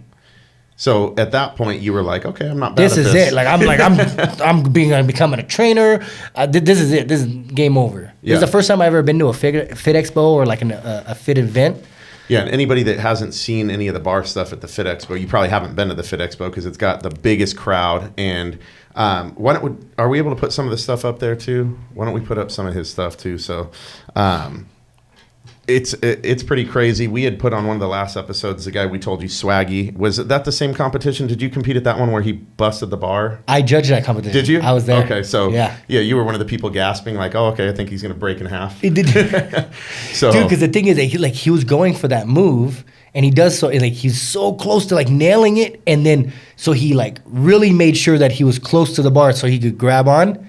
He was real close. Yeah, real close, right on his stomach. Yeah, so we've got some of this stuff on here. So, dude, it's ridiculous. Anybody that's watching, I mean, crazy, that's tried to do a pull-up and failed. This is a slightly more challenging version. Dude, crazy. And I mean, anybody watching this is going to think you were, an Olympic gymnast or something. I mean, to be able to just go out and learn this kind of stuff, obviously it's a massive amount of training. Yeah, dude. Like honestly, once I started training, like my training didn't seem like it ever stopped. So I would wake up in the morning, go to the beach, and do my thing, and then come home and stretch and work out in my living room at night. And dude, I mean, the amount of strength too is any of us that have tried, calisthenics they're respected because they're very challenging. You have to be able to not only be strong, but have body control, and to be able to do something with a 45-pound bar, 2 45-pound plates, and be able to do this stuff obviously is a testament to the dedication. Is no matter how strong you are, that takes time and training to be able to do any of that kind of stuff. I mean, it's pretty ridiculous. And anyone that's watching this for the first time, you guys probably see why I said it's the most packed booth at the expo, because this is pretty entertaining stuff to watch. Dude, crazy.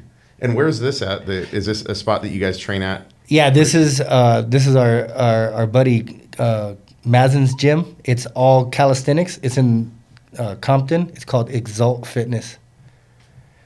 So like we trained out at the beach all the time and everything, and so our good friend Mazen opened up Exalt Fitness, which is indoor gym with like HIIT style classes and stuff, but all body weight movements. And it has those crash pads and stuff. Probably lets you get a little bit more wild. Oh yeah, dude. If you fall on your head, you be all right. It's pretty crazy. And also one of the other things we had talked about that I didn't know is we were talking about magazine shoots, and we got that to put up there too. We didn't know that you were a cover model too, bro. I mean, I knew you were a handsome cat, but I didn't know that we were going to see you on the cover of magazines too. I mean, that had to be something for you too, that you were like, all right, like this is something wild too. As each one of these things are probably fun new accomplishments. I mean, and where was this at? This was this is Italy's men's fitness. So Italy's men's fitness. Yeah. So this kind of stuff for you has to be crazy to have these things, these kind of accomplishments too, is whether or not you always wanted to or not.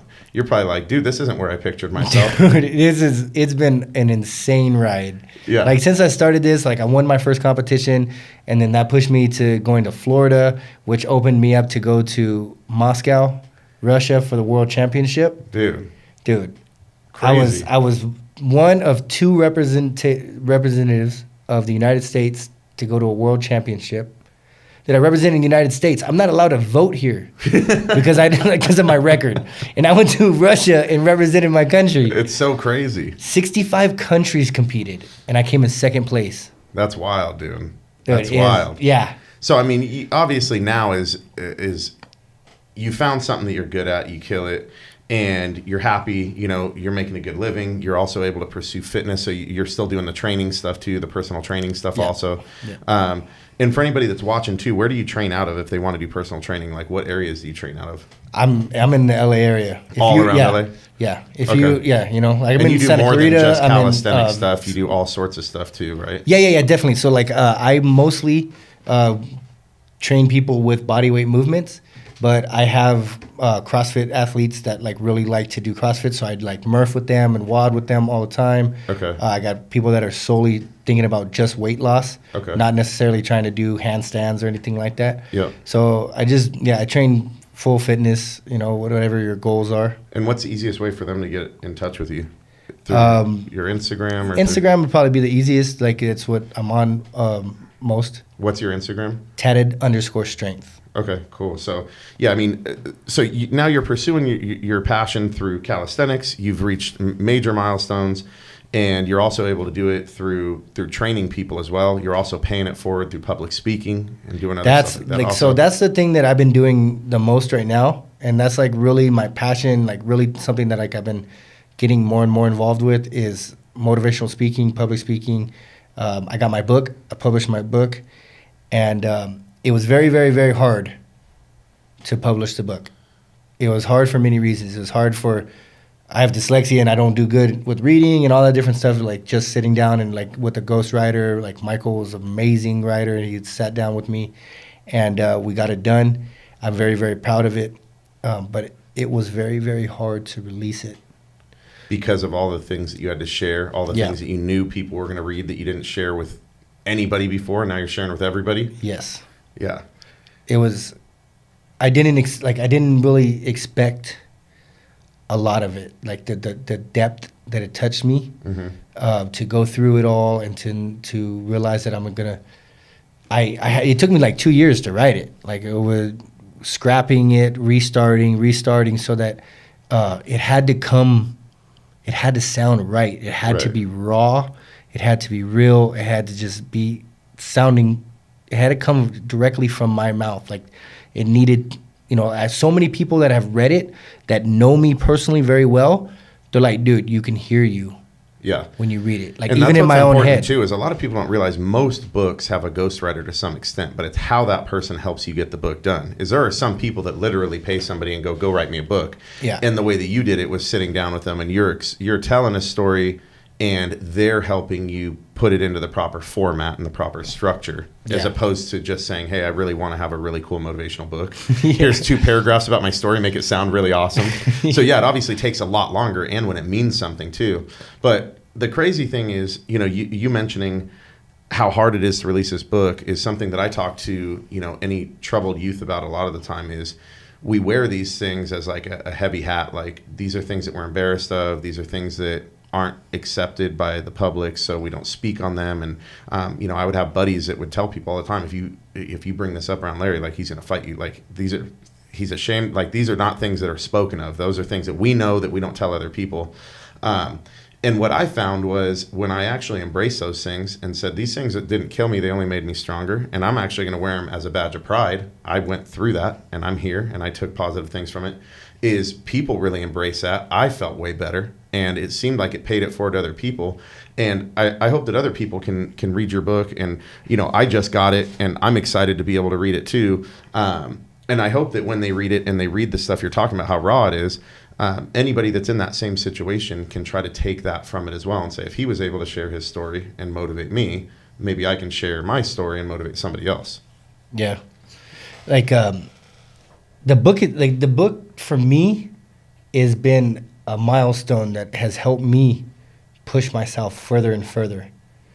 Just being like a fitness world champion gave me a lot of confidence to be able to help others and do things, because I didn't think I'd ever be a world champion. Like I didn't think that's not in the stars for me. Right. But I love to work out, and I've always been athletic. I've never really applied myself in things to see what potential I have, but I like being athletic. So that kind of clicked a little bit. Mm-hmm. But a book, like being an author and being able to share my story, has helped. It's so empowering, and I had the hardest time releasing it. I had the hardest time releasing it. I didn't think that didn't think that it was gonna sell. Like I didn't care. Like I didn't think that it would sell. Like I thought that not only that I didn't think it was gonna sell, I thought it was gonna destroy everything. Right. I thought that I was gonna let it go, and then people were gonna be like, "Oh, you know that guy that does the handstands and stuff? Yeah, dude, that's a cool guy, dude. Yeah, you don't that want to guy's read done some bad stuff. Yeah, yeah, you don't want to, So it just destroy everything, and it was the complete opposite. Is the number one seller on Amazon? It hit number one seller on Amazon. So I'm like, that is crazy, dude. Props to you. I mean, it's pretty crazy, and the way that hearing your whole story, I've obviously taken a lot of things from it, but part of it is there's a lot of people that'll go through life to a certain point. They'll have so many losses that it's almost like this is just they either quit or they just settle for something else, and they just come to a conclusion that I'm average, I'm very mediocre or less, and this is just the life that I have to live. And like you had said, is you didn't expect at a certain point that you're going to be a world fitness champion in calisthenics, and you started late. You weren't a gymnast. You weren't on the Olympic team to have any of these skills, but you had a passion for it, and you picked it up, obviously fairly quickly, and probably partly due to your work ethic as well. But you were still able to end up in this place. So a lot of people that are watching this are like, hey, I'm 30 years old or whatever, and I'm stupid, or I'm not strong, or I can't do anything well. I think it's just always trying to find what you're passionate about and never giving up on the fact that everybody's good at fucking something. Like me, in every class I was in, I was a dummy. Like now I have 6 patents on equipment that I've designed and done all these other things. This is what I was good at. I wasn't good at that. And it's okay that I wasn't good at that, but I continued to pursue finding what I was good at.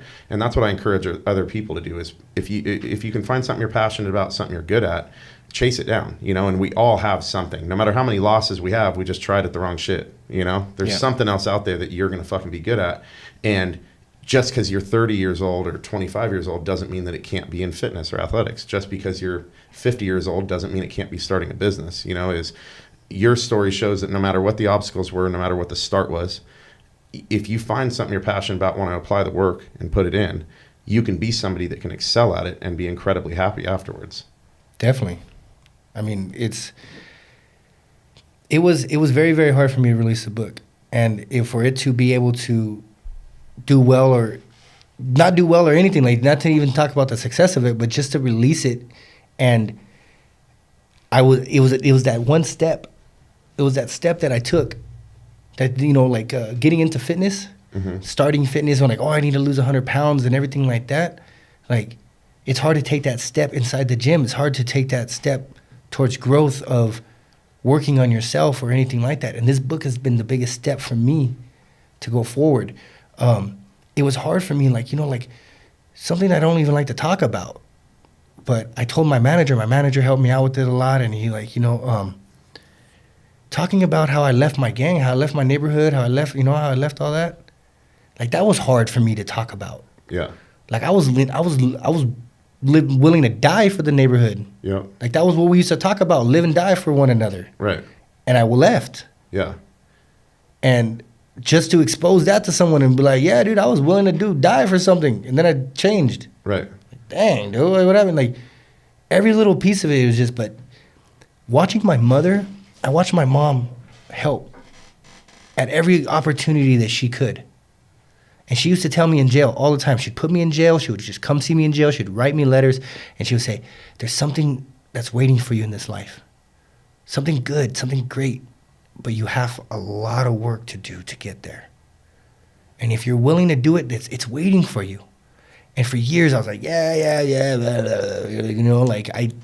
I love you, Mom, and I appreciate that you think that there's something good for you about me, but I'm dark to the core, I'm bad to the bone. Yeah. They always see something we don't see. Yeah, Yeah, my mom would always come out, and at the time, when she would say this, I had a box truck, an old U-Haul, that I would bring weights out to the park with, and I'd train clients there. And she'd say, I can picture it now. You're going to have gyms all over and doing all this stuff. And it would almost frustrate me. I'm like, just be quiet. Like, that's not happening, okay? Like, it's silly to say these things. It's like almost an annoyance for me to have to think that, like, because that's not going to happen. I have a $1,200 box truck with a sticker on the side of it. Like, that's what this is, And now I look back and like, God, I hate admitting Mom's always right. Mom, like, always. dude, she's always right. If I don't think she watches all these episodes, so she won't hear this because I can't let her. Her head will get so big. But yeah, I mean, you ended up having that support. You ended up finding that why, and you ended up being willing to take that first step. But listening to your story, certain things I took too is it wasn't just a first step. It was a lot of little steps. Each decision that you make, like you had said before, it was pieces that kind of led you to this place. But it's decisions. Being willing to go to the beach for that first session. You're saying, well, I was interested. I want to do it. A lot of people could say, I don't really want to go because I don't know what I'm doing. They're all really good. I'm going to practice for a while and then maybe I'll go out. And I've heard a lot of people that make these types of rationalizations in these situations, and you likely wouldn't be where you are today had you not made that one choice to show up to the beach that day and see it in a positive light. This will be a fun thing. I don't care that I don't know what I'm doing. Maybe I'll learn something. I'll have fun. I'm at the beach. If people can choose to make each one of those little decisions, is it starts with the first one, but then it's following with hundreds of other choices after that. So yours is a good example of that. Is you enjoyed it, you looked at it in a positive light, and you can't be afraid of putting yourself in these new positions. And when you and I had talked earlier, you had said that you weren't normally this social butterfly, so you were like kind of just more kept to yourself, but you still chose to go to the beach and do that stuff and put yourself out of your comfort zone, and it led you to where you are today.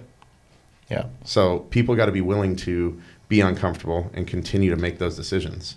That's the thing, and it starts in which is hard, but like believing in yourself. And that's the thing is that it doesn't have to come from a place of I know, I got so much, Right. I believe in myself so much. Yeah. It could be the smallest little minimal thing is that just like how I didn't know what I was going to do about work. I didn't know how I was going to pay bills. I didn't know how I was going to do anything. But I had been on the streets and I had been in places that I didn't have money and I didn't things, and I made it through. I looked at the very simple fact that hey, I didn't know how I was going to make it through my teens, but I did. Right. So I got to be able to look at myself and give myself a small little bit of credit that if I believe in myself, if I know that I rely on myself, I can do something. Yeah. I love that perspective, which is something too that every person, whether you've lived on the streets or not, has been through something challenging. So instead of saying, well, I haven't done this well, you can say, I got through this. I'm tough enough to make it through this. I've survived that. So whether or not you've never done that exact situation or you've never faced that exact problem, you're likely not going to have confidence because you've never conquered that exact problem, but you can build confidence in the fact that you've conquered other problems. Exactly. I don't know how many people, how many of my friends and stuff, they tell me, dude, I don't know how I made it through high school. Yeah. I have no idea how I walked.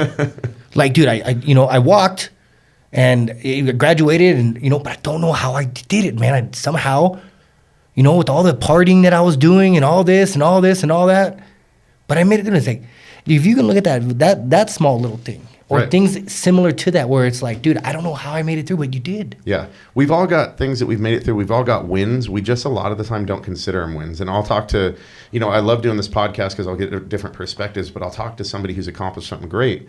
And, they'll say, none of these things were considered skills at the time, but they look back and realize they did have skills of some sort. They did have mental fortitude or other things. And it's just that in the moment, we don't see it. We don't think that we have any skills. We don't think that we should have any confidence. We don't think we've accomplished anything because our idea of accomplishing something is something else that we haven't done. But if we can stop for a second and just go, well, I did get through that and I did make it through this and I have accomplished that, that alone can give you a little bit of confidence to push you to try the next thing. Definitely. So I love that perspective. I mean, on the whole story, if there was something that you could give, already we've taken so much from it, but if there was anything else that you could give them as far as perspective or any advice, anybody that's trying to take that first step, anybody that feels like they have roadblocks in front of them, what's something else that you would want them to be able to take from this? A big thing that I talk about is keeping hope alive. My mom kept hope alive. She was there for me all the time. She talked about positive things. I would be going to court. She would come to see me after court, and I would be facing 2 years, 3 years, 5 years, 15 years, my last term, facing time and everything. But she would keep hope. And it's a very easy thing to say, and it's not so easy to, to happen all the time. To make yourself think about being positive, keeping hope alive. But that's the thing that, like, if you think about keeping hope alive, if that's the idea of keeping hope alive, right? It's a candle. You got to keep it lit, whatever it might be. If you just give it, if you can feed it a little bit to keep it going, it's gonna push you more. It's gonna push you more. If you lose hope, things are gonna get a lot darker. Yeah. But if you can keep hope alive for whatever reason, then that little piece that you're feeding hope, then you can feed others. You can feed other things. Yep.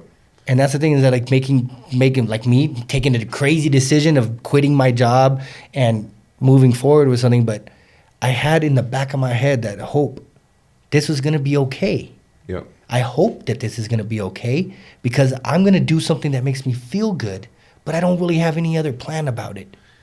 I love that because of the fact that, which I've loved a lot of your answers, but I really love that because a lot of people say that they want to do something, but they feel like they lack the confidence.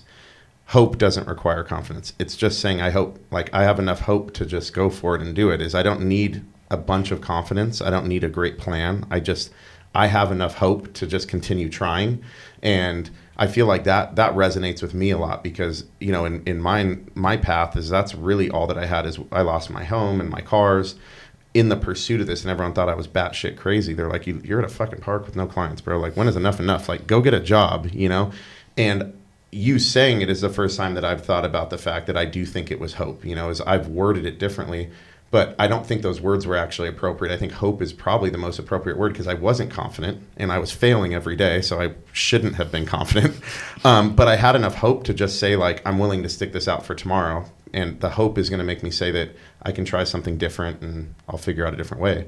But I do think that a big contributing factor for me was probably the same thing. And I think that it is a powerful message, is if you just have hope, it's going to get you to the next day. It's going to get you to the next day, and it can snowball. Yeah. Just like, you know, like, you surround yourself with successful people, right? Like, depending on your circle can drain you or it can feed you. Right. Right? So the thing is, like, trying to keep hope alive, like, just feeding that a little bit, the best you can, feeding it a whole lot if you can, you know? Right. But if you're able to tell yourself, like, you know what, I hope tomorrow is going to be better. Yep. I'm going to do this again and try to change this, change that, maybe. Yep. But I hope it's going to be better. And if you can do that, then you can feed anything. You can feed into your confidence and be like, you know what? I've been hoping that I would do better for the last 3 weeks. And you know what? It's not much better, but it's better than day one. Right. It is better than day one. Yep. And I actually feel good that I've been doing this 21 days and didn't stop on day 5. Yep. And like you said, I love hope because it doesn't require the things that a lot of people tell me they don't pursue things for, is because they don't have a good plan, because they lack confidence, because they're scared. Hope doesn't require any of that or care about any of that. If you you can just hope enough for it. And I think that it is a good way for people to think about things, is I have that alive and it's going to get me to tomorrow, and it's going to be something that can continue pushing me. Is if that's in the forefront and hope is your main focus, then fear and doubt and everything else isn't. If that's going to be the main thing you're feeding, then the rest isn't going to get the rest of the attention. So, like, I mean, that's like, keeping hope alive and just having the willingness to put in work. Yeah. I mean, that's the only thing. Like, keeping hope alive is going to keep you pushing. And as long as you can keep hope alive, it's going to keep pushing you, and then you'll snowball and you can start putting confidence into it or whatever. But that's just the thing, is that feeding that, keeping that alive. I love it. I love it. I think that there's a lot of things people are able to take from this. When is your next competition that you're doing? June 1st, 2nd, we're doing Battle of the Bars in Anaheim, California at the Fit Expo. Okay, cool. We're going to be there. So hopefully you guys are there too. And it's, what day do you compete? I'm not competing that day. I'll be judging, but I'll be there. I'll have my booth. I have my booth set up with the WCO, and I'm selling my book. Okay, so anybody that wants to meet you, anybody that wants to ask questions, talk to you about training, calisthenics, your book, everybody can come out, check out the competition. Dude, I've loved having you on here. I mean, I try to show people some of the times I got very few notes. There's a ton of notes on here. I mean, your story's even more than we were even able to go into. You've been through so much. Hopefully people are able to take this. A big word that I use a lot is perspective. The goal is for somebody to be able to hear all that you've been through, the things that you've been able to find passion in and success in, and be able to look at their own obstacles and say, look, maybe they're not that big. Maybe they don't have to prevent me from getting to where I want to be. And I have a feeling if somebody watched us and listened to you, it could definitely help them do that. So Hopefully. so I appreciate you being on here. Hopefully everybody sees you out in Anaheim, able to check out your book. And is there any final words you want to leave anybody with? I feel like you've left it all on the table. So. Yeah, man. Honestly, I just want to thank you, man, for being here. Yeah, no. I'd love to come back sometime, you know. Yeah. Dude, we'll do it again for sure. We'll do a follow-up. So appreciate all you guys tuning in. Hopefully we see you guys in Anaheim, and I'll see you at the next episode. Thank you, guys. Thank you, brother.